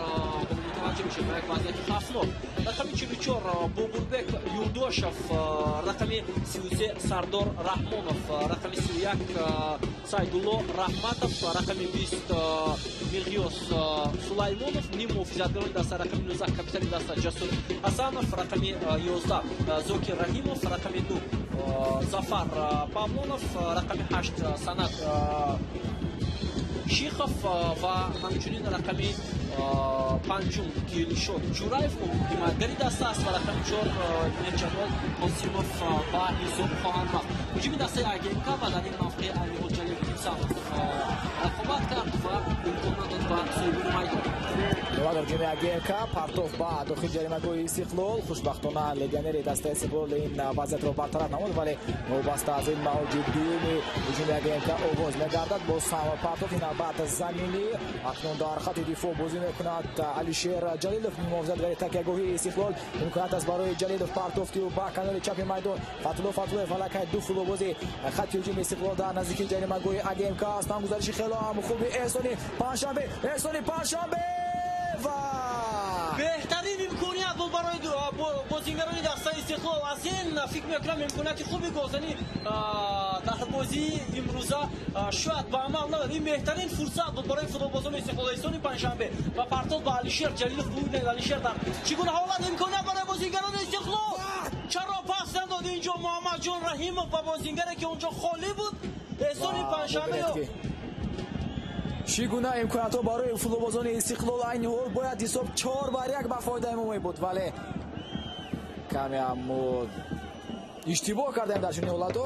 инҷо қоидаи бозӣ қабл аз ҳамин ҳолат вайрон шуда будааст муқобили футболбози дастаи АГМК Бобурбек Юрдошев аз ҷониби Искандар Ҷалилов ва довар ишора кард ки қоидаи бозӣ вайрон шудааст. акнун дарвозабони АГМК тӯбро ба бозӣ даровард. бозингарони Истиқлол дар оғози қисмати дуюм фаъол ҳастанд. имконият пас барои футболбозони Истиқлол то ин ки пешсаф ҳам шаванд. имкониятҳо буданд. дар канори чапи майдон қоидаи бозӣ вайрон мешавад. боз ҳам сарвони АГМК таҳти шумораи 19 Ҷасур Ҳасанов ки дар қисмати аввали дидор дар вазъиятҳои маъмулӣ тӯбро ба бозӣ медаровард. айни ҳол дар аз дуб аст. Ҷалил Ҳасанов дар ҳамин ҳолат қоидаи бозиро вайрон кард. ман фикр мекунам агар Искандар Ҷалилов дар мавқеъи худ бозӣ кунад дар ҳамин мавқеъ хубтар хоҳад шуд ва аллакай чанд маротиба легионери ӯзбекистони дастаи Истиқлол дар ҳамин мавқеъи майдон ба иштибоҳ роҳ дод. оно зарбаи ҷаримавӣ ва вазъияти стандартӣ барои бозингарони дастаи АГМК. мутаваҷҷеҳ мешавем ки ду бозингари дастаи Истиқлол девори дифоӣ мезананд ва зарбаро Мирҷамол Қосимов ба анҷом хоҳад расонид. дар ҷаримагоҳ аллакай 5 бозингари дастаи АГМК қарор гирифтанд ва омода ҳастанд ки ин ҳолатро анҷом биданд. мутаваҷҷеҳ мешавем партоф анҷом дода мешавад. вазъияти хавфнок хеле ҳам хуб бозӣ карданд футболбозони Истиқлол. Муҳаммадҷон Раҳимов гузариши навбатии ӯ. акнун боз ҳам ҳуҷуми босуръатро анҷом медиҳад Истиқлол. аллакай се футболбози Истиқлол дар канори рости майдон буданд. довар садои хуштаги худро баланд намекунад ва қоидаи бозӣ вайрон шуда аз ҷониби капитани дастаи АГМК футболбози рақами 19 Ҷасур Ҳасанов. дар аксулҳуҷумҳои Истиқлол хеле ҳам хатарнок аст. дар оғози қисмати дуюм пас ба Эҳсони Паншанбе. эҳсони Паншанбе бар муқобили як футболбози АГМК аст. эҳсони Паншанбе боз ҳам мехоҳад ки бо суръат ва пойбозиҳои худ ба ҷаримагоҳ ворид шавад, вале ин баъд муваффақ намегардад. ба айни ҳол рақобати дигаре ки миёни дастаҳои Пахтакор ва Алқува Алҷавияи Ироқ дар пойтахти Ӯзбекистон шаҳри Тошкент ҷараён дорад ва он ҳам ҳамин марҳила мебошад. айни ҳол бо ҳисоби 2-0 ба фоидаи футболбозони дастаи Пахтакор ҷараён доштааст ва фикр мекунам дастаи Пахтакор то андозаи нисбат ба тими АГМК пурқувваттар аст, зеро ӯ чемпиони чанд каратаи Ӯзбекистон ва ҳамчунин иштирокчии фаъоли Лигаи Чемпионҳои Осиё маҳсуб меёбад ва дастаи АГМК бори аввал дар ин мусобиқот баромад мекунад ва аслан бошгоҳҳои футболи Ӯзбекистон аз лиҳози молиявӣ ва аз лиҳози таҷриба бисёр хуб ҳастанд. чемпионати умуми кишвар низ дар сатҳи баланд баргузор мешавад ва мо дастаҳое медонем ки дар мусобиқотҳои лигаи чемпионҳо ва ҳамчунин ҷоми афгон натиҷаҳои баланд нишон доданд ва бунёдкор ҳамчунин дастаи насаф бошгоҳи локомотив ки дар мавсими гузашта унвони чемпиониро дар чемпионати ӯзбекистон ба даст овард ва агентка бошад барандаи ҷоми ӯзбекистон аст. ин маротибаи аввал мешавад ки дар таърихи ин бошгоҳ онҳо барандаи ҷом шуданд ва аввалин ҷоизаи худро ба даст оварданд. اسلامی پنجشنبه فشار میآورد. ایده بازی ویران کرده شد در نزدیکی جریمه‌گوی استقلال الکسی لارین. دوباره زرد نشان می‌دهد و بازیگری دسته اگمکا استقلال متوجه می‌شد که کارت زرد و بازیگر استقلال معذرت لارین. بله لارین پس از قید ویران کنیش با کارت زرد جزا داده شد از جانب داور مرکز. جوری کردند فوتبالبازان میزبان پس به کنار راست. بیشتر از هجوم‌های خود استقلال در نیمه اول توسط کنار چپ راه اندازی میکرد در آن موقعی که فتولویف با همراهی احتم نظرف قرار داشتند و محض گل از همین موقع پیوست. بسیاری تو با کنار میدان ولی اینجا دنبالگی است تو انجام احتم نظرف اشتباه نمیکند مگری کنار دسته استقلال و هجوم دسته مو این حال از کنار میدان آغاز بشد. پرتاب با مرکزی میدان سرعتی بلندی فوتبالبازان دسته استقلال و 4 نفر بازیگر استقلال در خط حمله بسیار هم پرتافتی خوب ولی تو از بازیگران دسته اگمکا نگذشت. اگر بگذشت من فکر میکنم وضعیت خوبی گزینی برای بازیگران ما با میون میاد که اسلامی پنجشنبه در پوقت چگونه زیبا بازی میکرد بدون قید ویران کنی توپ رو گرفت. فتولویف در مرکز میدان است. همین گردیدنی های فتولویف که هجومی با صورت استقلال ادامه نیافت. امیربک جورابویف در مرکز پس با کناری چپ حالت افساید است اسلامی پنجشنبه. و این حال در مرکز میدان در هجوم بازیگران اگمکا فوتبالبازان نیم محافظه ما کم فاول هستند. این حرکت احساس میشود امیربک جورابویف همچنین در مرکز میدان علیشیر جلیلوف بازی میکنند چون که در مرکز میدان بیشتر بازیگران اگمکا با توپ هنرنمایی کرده اند و موقع‌های آزاد برای آنها است. بعد این گونه امکانات ندیدند بازیگران استقلال تا آنها هجوم‌های خویش را آغاز نمایند. با توپ فوتبالبازان میزبان ارسال با کنار میدان اونجا سنت شیخوف قرار داشت توسط استقلال با توپ اولین شده میرسد دفاعگری مو جلیل کیمسانوف. محمد جان رحیموف در اولین تلاشش با توپ رسیدن نتوانست.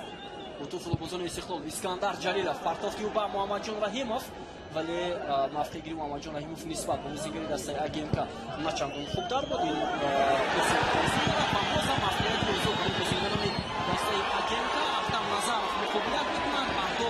خیلی هم بدن تو از میدان بیرون میشه.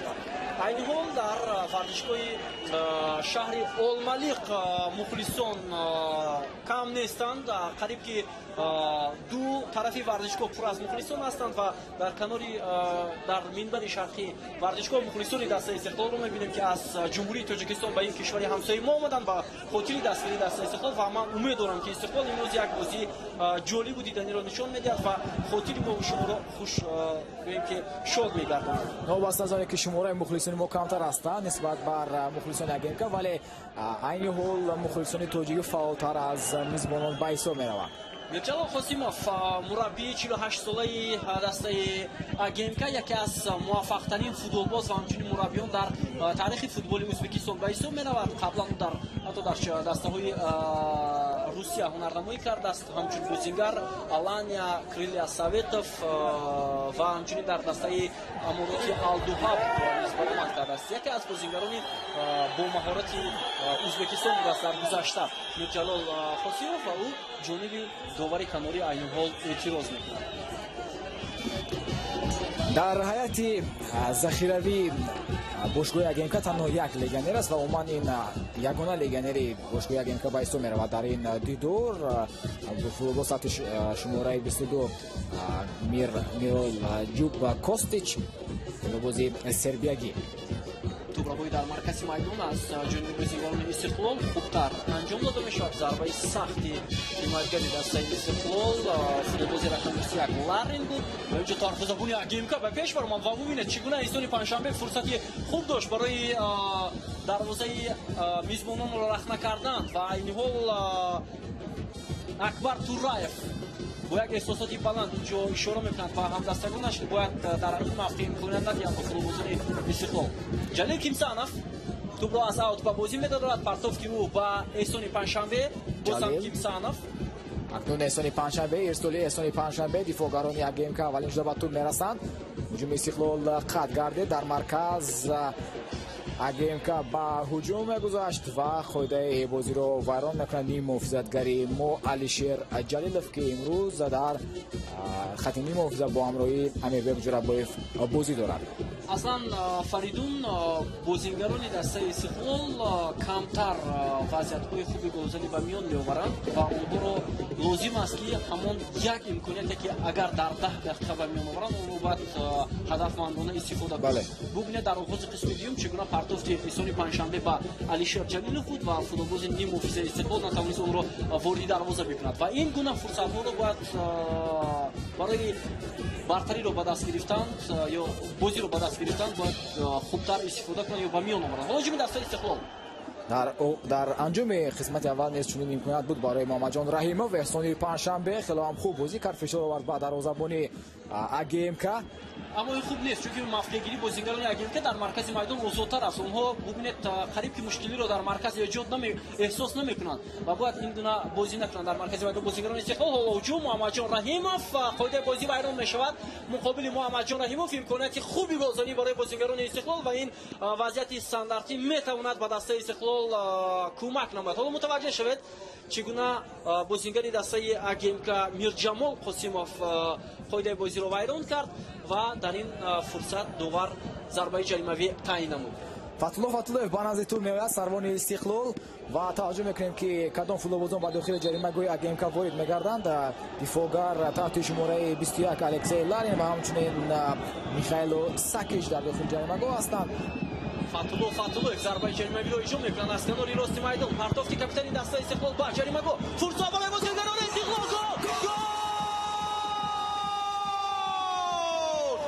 Истиқлол! Ҷалил Кимсанов! Дубаряк айни ҳол Истиқлол пешсав мегардад. легионери ӯзбекӣ офарин ва бубинед ки бале чӣ гуна бозингарони дастаи Истиқлол тавонистанд вазъияти стандартиро хуб истифода намоянд. ҳаким Фузайлов ишора мекунад ки баргарданд бозингарон ба нимаи майдони худ ва ин беҳтарин фурсат буд барои бозингарони Истиқлол. партофти Фатулло оли буд, оли ягон камбудӣ дар партоф дар ҳамин вазъият дида нашуд ки бозингарони Истиқлол онро бо самар истифода бурданд. дар нимаи аввал низ футболбозони мо пешсав гардида буданд ва бояд айни ҳол Истиқлол ба мисли нимаи аввал бозӣ накунад, бояд фаъолтар бошад ва имкониятҳои АГМК дар идома бояд намуқдар зиёд ҳам ба миён ояд. ин монанд аст ба ҳамон ҳолате ки ба дарвозаи Истиқлол гол заданд. ҳимоятгарони мо иштибоҳ карданд ва дар ин фурсат ҳимоятгарони АГМК фикр мекунам муқобили Кимсанов хубтар бозӣ карда натавонистанд. бисёр ҳам зарбаи сахти Кимсанов бо ҷониби дарвоза ӯ дар рақобат бо ду бозингари дастаи АГМК талош кард, вале хеле ҳам хуб тӯбро бо сар бурди дарвозаи Тураев кард ва ҳисобро 2-1 намуд. акнун то анҷоми вақти асосии дӯстони арҷманд қариб ки 27-28 дақиқаи дигар боқӣ мондааст. дар ҳамин фурсат бояд бозингарони Истиқлол ба иштибоҳ роҳ надиҳанд ва пурра он фурсатҳое ки бозингарони мизбон мекунанд онҳоро бояд бартараф намоянд. ҳоло тӯбро бо Искандар Ҷалилов то дақиқаи 80 мо бояд ба вақт аҳамият надиҳем, зеро вақт хело ҳам зиёд аст. акнун ҳуҷуми АГМК ва талош дорад айни ҳол футболбози АГМК таҳти шумораи чанд буд футболбоз дар канори чапи майдон. муҳим он набуд, муҳим он буд ки Искандар Ҷалилов баъдан бартараф кард, вале аслан Ҷалилов мавқеъи худро аз даст дод. ӯ дар рақобат бо бозингари АГМК натавонист ки хубтар бозӣ кунад. Раҳимов мекунад ва ҳоло тӯб дар пои бозингарони АГМК аст. бисёр имконияти хуб доштанд футболбозони Истиқлол ки ин ҳолатро бартараф кунанд. акнун мавҷи фишорҳои бозингарони дастаи АГМК бениҳоят зиёд мешавад ҷониби дарвозаи мо ва ин хотир бояд ҳимоятгарон хубтар ҳунарнамоӣ кунанд. ҳоло Стошич тӯбро озодона саросима нест, бояд саросима нашавад. Никола Стошич дар чунин ҳолатҳо албатта таҷриба дорад дарвозабони сербиягии мо. аз ҳамин лиҳоз ва бубинед ки ӯ низ саросима намешавад. дар акси ҳуҷумҳо мо бояд хатарноктар бошем ва тавонем ки боз ҳам хубтар бозӣ намоем.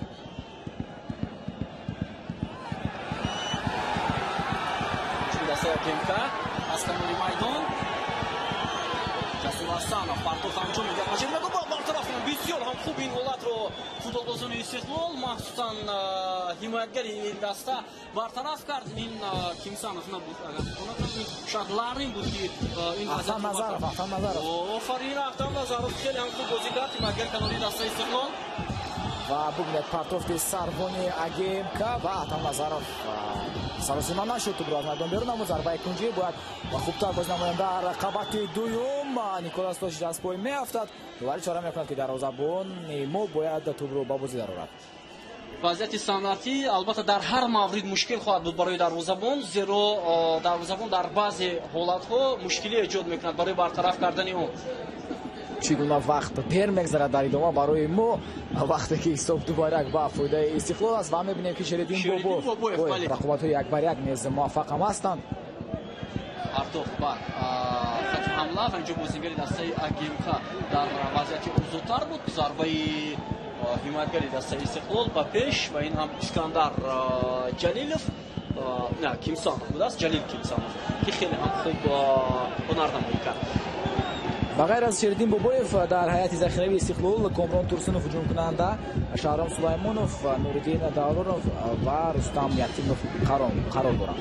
ва аз ҳайати қаблии дастаи Агемка ки дар мавсими гузашта баромад доштанд, ҳоло танҳо 7 бозигар боқӣ мондааст.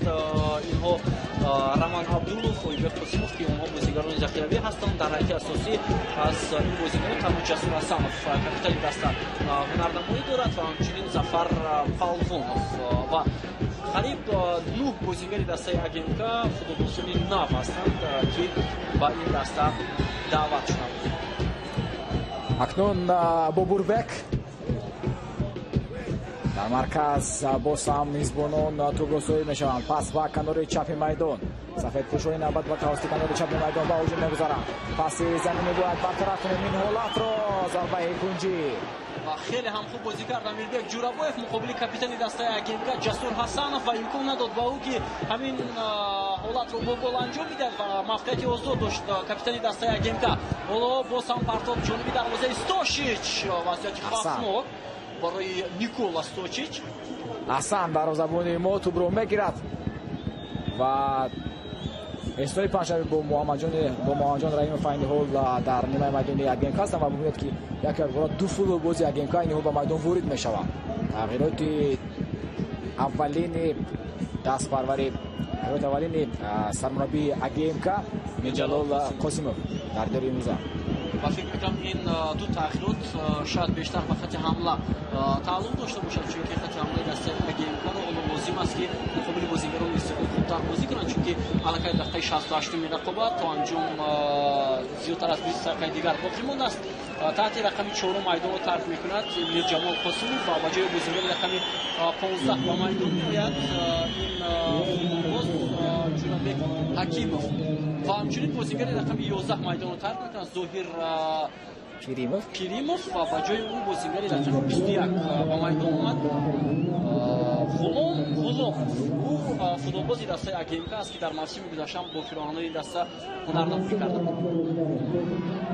хело ҳам хуб бозӣ карда ин ҳол дар нимаи майдони рақиб бозигари мо Искандар Ҷалилов, вале довар ишора мекунад ки бояд ин вазъияти маъмулӣ аз сайри нав иҷод карда шавад ва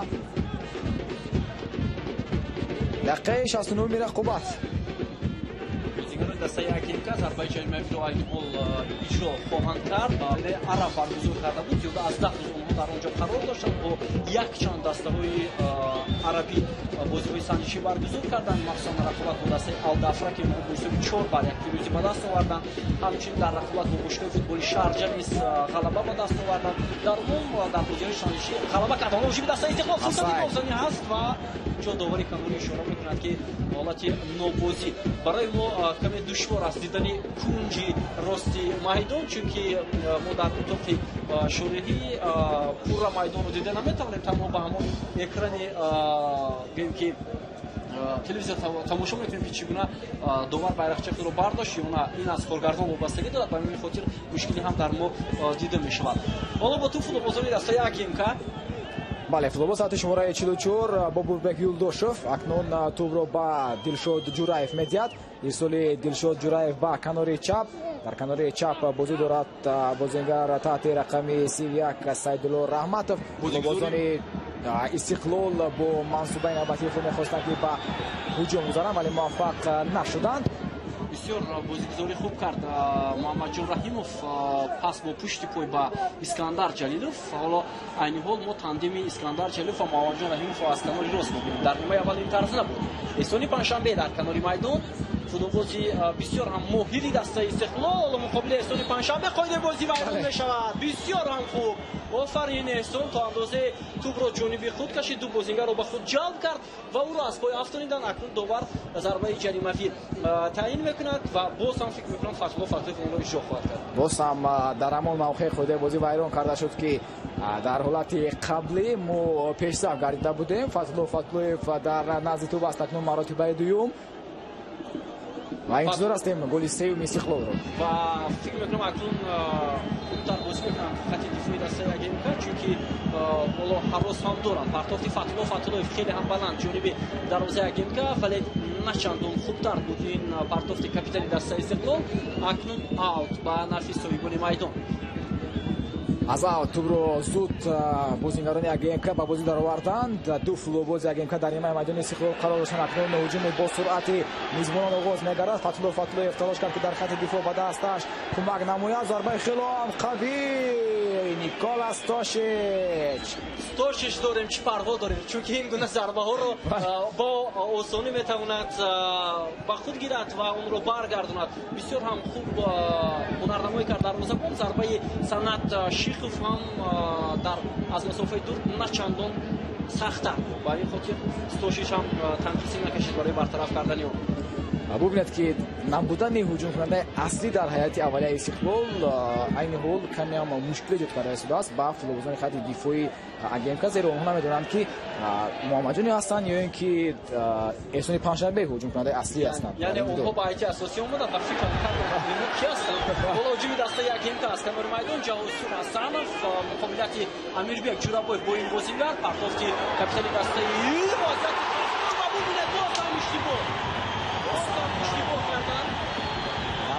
дуюм боз ҳам иштибоҳ каме ҳам мавқеи худро футболбозони хати дифои мо аз даст доданд. Санат Шихов тӯбро аз масофаи дур бо сар ва боди дарвозаи Стошич кард ва кор аз Амирбек Ҷурабоев шурӯъ шуд ки муқобили Ҷасур Ҳасанов натавонист ин ҳолатро бартараф намояд ва баъдан бозигарони дастаи АГМК тавассути капитани даста ҳуҷумро оғоз карданд ва ҳисобро ду барду намуданд. фурсати бисёр муносибро аз даст доданд бозигарони Истиқлол. дар ҷаримагоҳ онҳо натавонистанд ҳатто муқобили футболбозони ҳариф муқобилият нишон диҳанд. бубинед ки ба тур аста натавонист Аҳтам Назаров бояд каме ҳам ақибтар меистод. Аҳтам Назаров ва дар ин ҷо сарбони Амирбек Ҷурабоев иштибоҳ кард. ман фикр мекунам имкон дод ба Ҷасур Ҳасанов ки тӯбро ҷониби дарвоза ҳаво бидиҳад. ба ин хотир кор аз ҳамин ҷо шурӯъ шуд ва футболбозони АГМК айни ҳол тавонистанд вазъияти хафнок дар назди дарвозаи АГМК фурсати муносиб барои бозингарони Истиқлол ва мутаваҷҷеҳ шавед ки чӣ гуна имконият барои бозингарони Истиқлол ба миён меояд. ҳанӯз вақт аст барои мо. акнун Истиқлол ба ҳуҷум мегзарад тавассути канори рости майдон. боз ҳам қоида вайрон кунӣ на аут аст ва бисёр ҳам хуб шурӯъ карданд аз маркази майдон бозиро футболбозони Истиқлол ва баъдан ҳуҷумро оғоз карданд ки онҷа бисёр имконияти хуб дошт Муҳаммаҷон Раҳимов, вале зарбааш ба нишон нарасид. Кимсанов тӯбро аз аут ба ҷаримагоҳ ҳаво медиҳад. Искандар Ҷалил Кимсанов ҳоло партофти ҳамин бозингар ба ҷаримагоҳ. вазъияти хуб барои бозингарони Истиқлол. айни ҳол дарвозабон Тураев каме мушкилӣ дорад. Акбар Тураев дар замин хобидааст. табибони дастаи АГМК омода ҳастанд ки ба дарвозабон кӯмак расонанд, вале аз ҷой бармехезад дарвозабони АГМК. ва Ширидин Бобоев ба майдон ворид нагардид.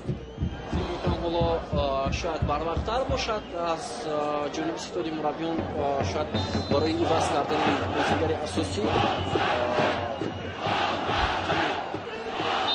таваққуф шуд ва инҷо қоидаи бозӣ вайрон мешавад. ва дар асл ду дафъа бартариро аз даст додани бозингарони Истиқлол фикр мекунам бисёр ҷои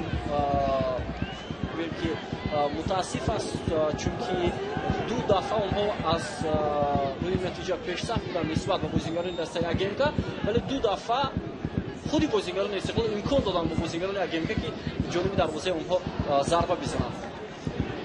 در اصل بازیگران اگمکا یگان وضعیت خفناکی گلزنی رو در دروازه استوشی به میان آورده بود. تنها در رقابت دوم کمی هم فروغ‌بالی کردیم و محمدجان رحیمов تلاش کرد با فایده استقلال است. 3 گل در این دیدار از رقابت دوم به ثمر رسانده شده است. 2 دفعه از بازی از جانب دسته اگمکا و 1 دفعه از جانب بازیگران دسته استقلال. محمدجان رحیمov داور اشاره می‌کند که قاعده بازی ویران گردید. باز هم در همون موقع فکر می‌کنم همین موقع بسیار خلایتر از برای بازیگران دسته استقلال و ضربه جریمه‌ای پس از اون که مقابل محمدجان رحیمov قاعده بازی رو ویران کرد. فوتبالباز تحت رقم 31 سعیدالله رحمتов و امکانی خوب برای بازیگران دسته استقلال. سروان دسته فضلالله فتوحلویف مراتبه سوم اکنون به نزد توپ میآید. توجه میکنیم بعد داخل جریمه گوی اگمکا فرصتی مناسب فتوحلو باید همون طرز پرتاف کنند که برای دیگر بازیگران خلای باشد. پرتاف که با جریمه گوی فرصت برای بازیگران استقلال و مبینید چگونه وضعیت خوب و باز هم جلیل کیمسانov در نقش اساسی ضربه او را بازیگر دسته اگمکا برطرف کرد. وگرنه فکر میکنم برای دروازه‌بان دسته میزبان اکبر توراєв نیز حالتی خفناک به میان میآمد. توجه میکنیم به حالتی تکرار چگونه زیبا پرتاف را اجرا نمود فتوحلویف. تو با فوتبالباز اگمکا برخورد به صورت بلند به نزد دروازه‌بان اگمکا میرفت این توپ و هجوم استقلال خط گردید. در مرکز محمدجان رحیمov قاعده بازی رو ویران میکند. ضربه جریمه به نفع سایگونی میدان در طی 77 رقابت. حالا پس از 2 تغییراتی که سرمربی دسته اگمکا جلال قاسمov کرد، حکیم فضایلوف دیگر تغییرات انجام نمیداد. دسته اگمکا پرتاف که حسن وضعیت خفناک گارماز دروازه استوشیچ کنی حمایتگران که با بازیگران دسته میزبان رقابت کنند و این هم فوتبالبازی نه به میدان آمده است. جسوربек حکیمов حمله‌گر میباشد. این بازیگر 25 سال دارد. فوتبالبازی نوی دسته اگمکا به شمار خواهد رفت. نیکولاس توشیچ آماده است با ضربه قوی خود توپ رو به مرکز روان کند. الکی 4-5 فوتبالباز استقلال در نیمه میدانی اگمکا هستند. بازیگران استقلال میربек جورابویف اشتباه میکند. بسیار تو اندازه بعد بازی دارد میربек جورابویف در مرکز میدان. در مرکز میدان قریب که هنرنمای نیمه‌فیزگران دسته استقلال نمیبینیم. خواه علیشیر جلیف باشد، خواه میربek جورابویف باشد. بیشتر هجوم‌های دسته استقلال توسط کنار میدان آغاز شده است. از کنار راست، از کنار چپ. کم فاول هستند در مرکز میدان بازیگران دسته استقلال. میسول تلاش دارند فوتبالبازان اگمکا ضربه زدن میشود. حسام سرمانی اگمکا در کنار چپ میدان است. گلبازی نوبتی و پرتاف و استوب سازند میشود. باز هم وضعیت استانداردی و باز هم فارغ‌بالی حمایتگران دسته استقلال در خط دفاع که ببینید چگونه آنها نتوانستند مقابل بازیگران دسته اگمکا خوبتر نمایند. 3 گل را فوتبالبازان دسته اگمکا توسط وضعیت‌های استانداردی به ثمر رساندند. نخواهد پس از یک حالتی که آنها همین گونه گل زدند دیگر باره بازیگران دسته استقلال در خط دفاع به خود نیایند و مقابل بازیگران میزبان مقابلیت نکنند. مراتبه دوم است که سربانی اگمکا در کنار چپ آزادانه فوتبالبازان ما را فریب میدهد و پرتاف انجام میدهد و بعدا هم توپ وارد توی دروازه میشود. و تا انجام وقت اساسی وقت زیاد نیست، کم باقی مونده است. زیاده از 10 دقیقه.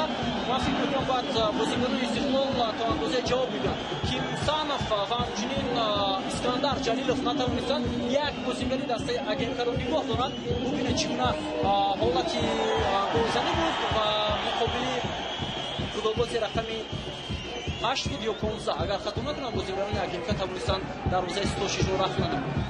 2 دفاعگری ما در نزد سروانی اگمکا است و نمیتوانند که توپ از بازیگر تحت شماره 19 جسور حسنov بگیرند. اکنون از مرکز میدان بازی آغاز میگردد. هنوز وقت است گرچنده که دقیقه‌های دیگه به شمار هم مونده‌اند ولی باید تو ثانیه‌های اخیر رقابت کرد. اینو وقتی خود رو از دست میدن این مفیزاری‌ها دیمارکر دسته استقلال بازیگر رقمی هفتم میخائیل ساکیچ و این سبب شد که تو از میدان بیرون شد. کامران تورسونов با میدان میاد فوتبالیستی با سرعت دسته استقلال و اون در دقیقه 80 رقابت کی رو عوض میکند متوجه میشه امید است که در جرابای فکر میکنم عوض میکند شاید مواجه در این فوری عوض میکند توجه میکنید و دوباره امید جرابایف درست است بسیار بد بازی میکند نیم محافظتگری دسته استقلال در همین بازی و سرمربی دسته مجبور میشد رو عوض کند و تورسونов حملهگران با میدان بود و اکنون تغییرات دوم در دسته استقلال انجام داده شد و حالا تو پایان وقت است 10 دقیقه دیگر باقی مانده است که بازیکن استقلال قاعده بازی رو ویران میکنند نظر از 10 دقیقه دیگر در وقت اساسی برای کامران تورسونov و دیگر فوتبالیستان خط هجومی استقلال ضربه جریمه‌ای به فایده میزبانان است. در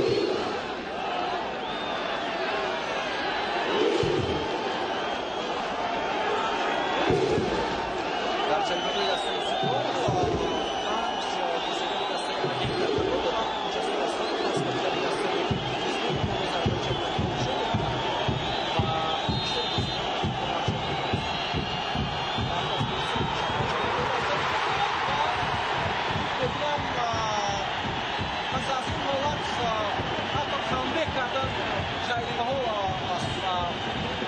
یکون جایی گویم که بحث مزرعه نیست که 4 دفعه بازیکنان اگنده از وضعیت استانداردی در حوزه نیکول اسکو شروعات میکنند 4 دفعه اونها در این حالت دروازه‌بان ما رو در حالت ناگوار آوردن و خط دفاعی ما رو و نتوانستند که موفق شوند و باز هم سروانی اگینکا یکی از بازیگران فاول و نام خود با پشت گل‌آور ثبت می‌نماید.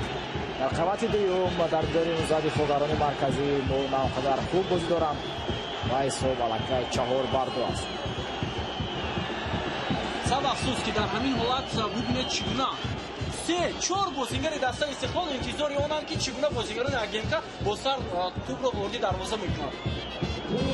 تمام بازیگران در این حالت حتی برای برطرف کردن همین وضعیت تلاش نمی‌کنند. حتی حمایتگران که اونجا قرار داشتند مثلا جلیل کیمسانوف، میخائیل ساکیچ و فوتبالیست الکسی لارین در مرکز میدان استقلال توپ را از دست می‌دهد.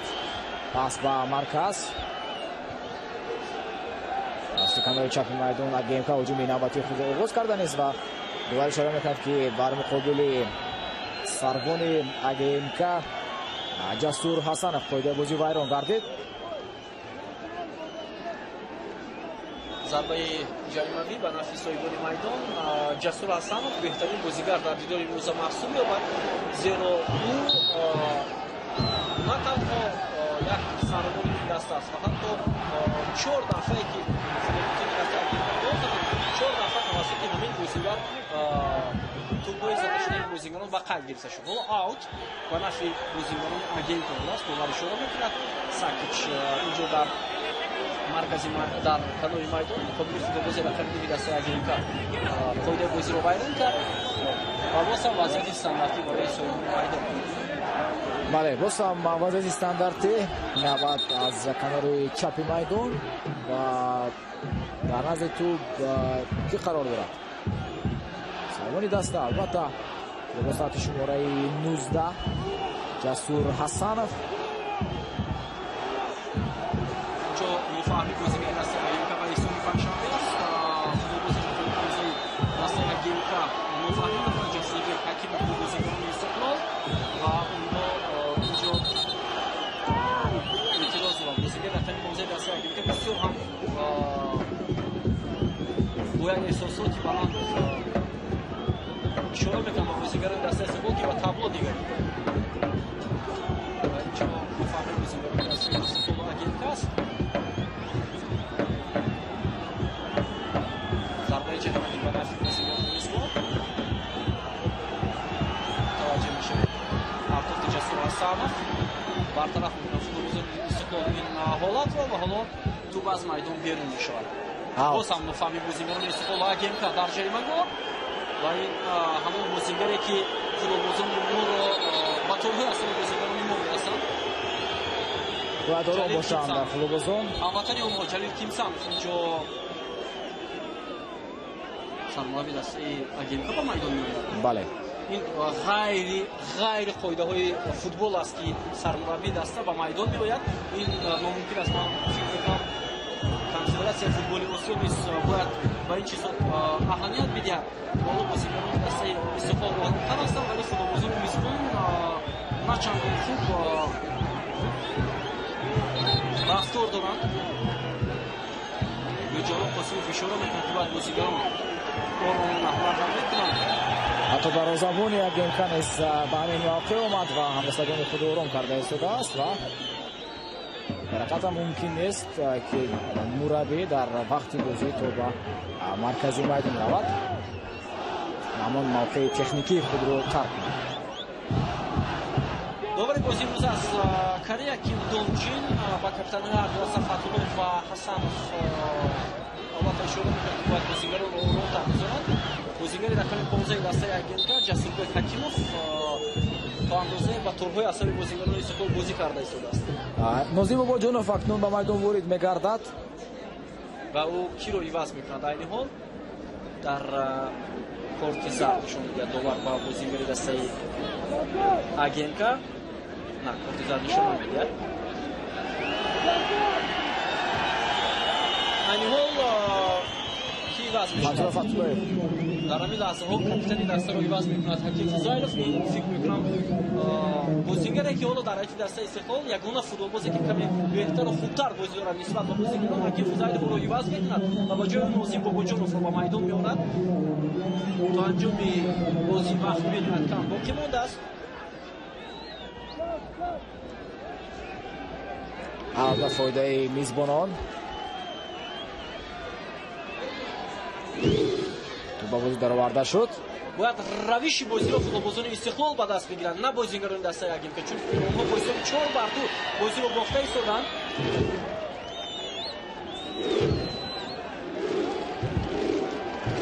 بسیار امکان خوب بود که پس از موفقیت دسته استقلال دسته‌های دیگری ما راحت را به جام کنفدراسیون فوتبال آسیا برای خود هموار سازند ولی حالا می‌بینیم که دسته استقلال که تا دقیقه 74 بود اگر خطا نکنم بسیار خوب بازی می‌کردند.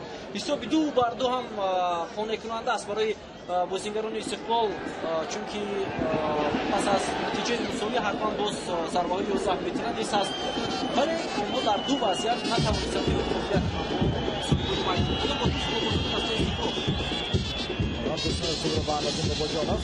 جواب رجوع استفاده از کامری چپ پس با نازیم باباجانov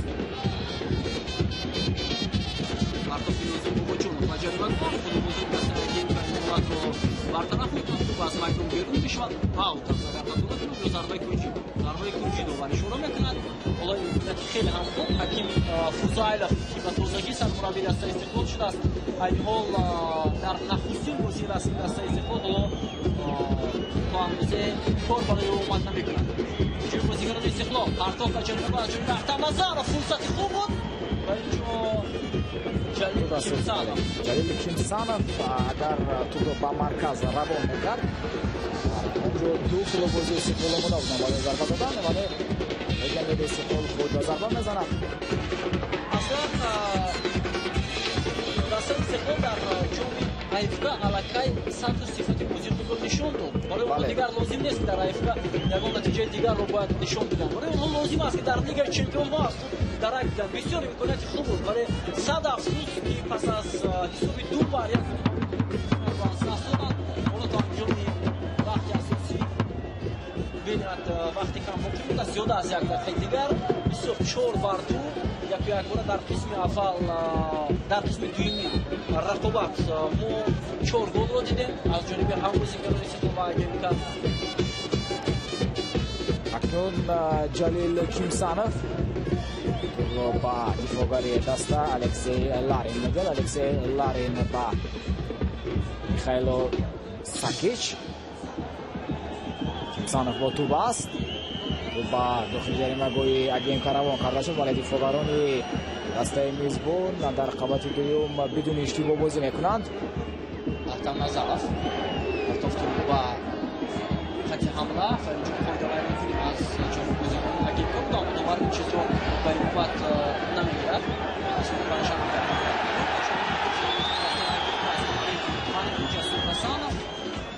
дар айти дастаи агентор маҳорати ҷаҳон Ҷасур Асанов бисёр ҳам қобили таваҷҷӯҳ аст. ҳололоти офсайд нест. бозигони дастаи интихобат ҳуҷуми пешроҳ боз кунанд.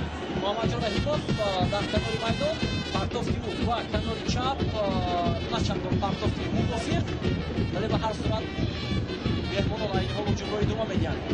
баъд аз барои бозигарони Истиқлол партоф ба Муҳаммадҷон Раҳимов 6 дақиқа илова карда мешавад ба вақти асосии дидор. 6 дақиқа дар ихтиёри бозигарони мо.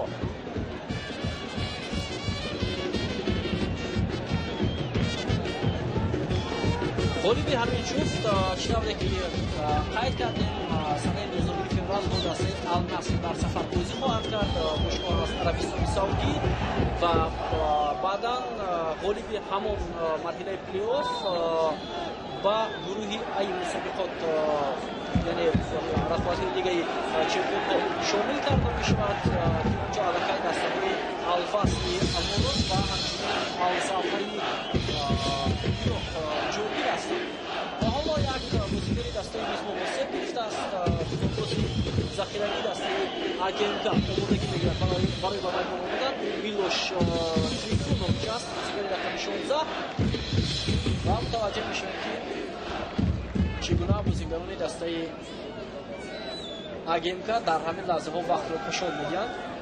бале ҳаминтар ҳам аст. айни ҳол вақтро кашода ҳисобан футболбозони мизбон.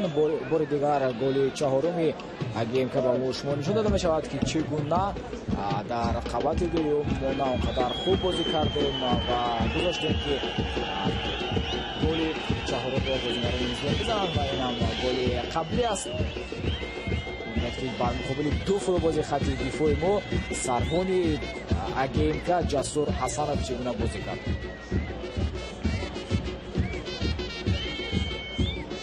иловаги аллакай паси сар шуда истодааст ҳисоб 4-2 ва мутаваҷҷеҳ мешавем ба маҳорати Ҷасур Ҳасанов ки ин голи сеюми онҳо буд ки Абиёбек Ҷурабоев фиреб додааст канори майдон ва пулдоди ҷаримагоҳ кард ки онҷо бозигир рақами 8 санад Шихов онҳо вориди дарвозаи 106 кард. ва имрӯз маҳорати дар ошунаи дуюм бозӣ кардани бозигарони агентка бисёр ҳам қобили таҳсин аст. онҳо дар ҳамин ҳолат хеле ҳам гардамон мекунанд. ҳоло бозигар ба майдон меояд таҳти рақами 23 футболбози захирави даста Акмал Шораҳмедов футболбози тими мунтахаби Ӯзбекистон ягона бозигар дар ҳайати дастаи агентка аз ҳайати дастаи дар ҳайати дастаи Ӯзбекистон аст ҳамин футболбоз мебошад. ҳуҷуми мизбонон идома дорад. ирсоли тавил ба канори чап. дақиқаи сеюм илова кардаи довар айни ҳол сурат гирифта истодааст. 3 дақиқа дигар боқӣ мемонад то хотимаи дидори мазкур. партоф ба маркази майдон. айни ҳол дар маркази майдон тур дар ихтиёри футболбозони мизбон аст ва инҷо қоидавайронкунем футболбозони мо ду нафар бозигари мо Эҳсони Паншанбе ва ҳамчунин Комрон Турсунов натавонистанд ки тӯбро ба ихтиёри худ бигиранд ва муқобили нимуҳофизатгари дастаи АГМК бозӣ карданд. онҳо бозигаре ки на ба майдон омад таҳти рақами 23 Акмал Шораҳмедов нимуҳофизатгар бозам бо ту футболбозони АГМК бинед ки чӣ гуна айни ҳол футболбози мизбон бозӣ кард. пас ба нимаи майдони АГМК айни ҳол фишор оварда истодааст Комрон Турсунов ва дифоъгар ва дарвозабони дастаи АГМК, вале дифоъгари ин бошгоҳ саросима нашуда тӯбро ба дарвозабон равон мекунад.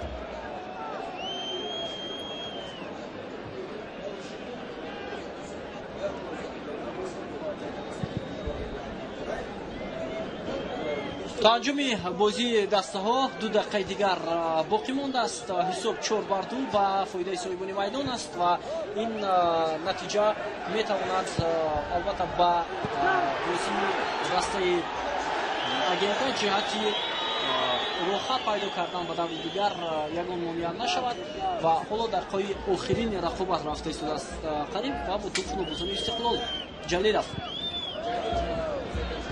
дар маркази майдон футболбозони тоҷик тӯбро мегиранд. бо тӯб таҳти шумораи 10 Алишер Ҷалилов буд. пас ба канори чап Ахтам Назаров бо тӯб ки бо дастбанди капитани Нарнамӯй дорад. Ахтам Назаров кӯшиш мекунад ки тӯбро ба ҷониби ҳаво бидиҳад, вале муваффақ намешавад. бо тӯб боз ҳам бозигари дастаи Истиқлол касе нест дар хати ҳамла. дар хати ҳамла начанд зудтар боз кардан футболбозони дастаи Истиқлол. тӯбро бӯи ҳамла мешавад, чунки Филип Муҳаммадҷонадиев бозигари дастаи Агенка. пас ба ҳуҷумкунандаи Агенка офсайд. вақти но бозӣ ба қайд гирифта шуд ва дақиқаи охирини иловакардаи довар айни ҳол сурат гирифта истодааст. сад афсӯс ки мо натавонистем дар нимаи дуюм баъд аз оне ки ҳисоб 2-1 гардид хубтар дар хати дифоъ бозӣ намоем ва имконоти хеле ҳам хуби баромадан ба марҳилаи навбатӣ лигаи чемпионҳои Осиёро аз даст додем. Ҷалол Қосимов то андозае дар нахустин бозӣ дастаи Агенка ба сифати сармураббӣ муваффақ шуда истодааст ва акнун роҳи бозии дуюмро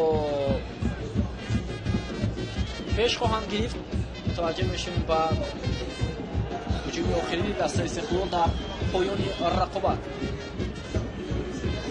имкон аст барои партов кардан бисёр ба ҷаримаҳои дастаи Агенка, вале озод матуб бо футболбозони дастаи Агенка аз марказ берун мекунад. аз маркази ҷаримагоҳ Толастошич зарбаи ӯ ба маркази майдон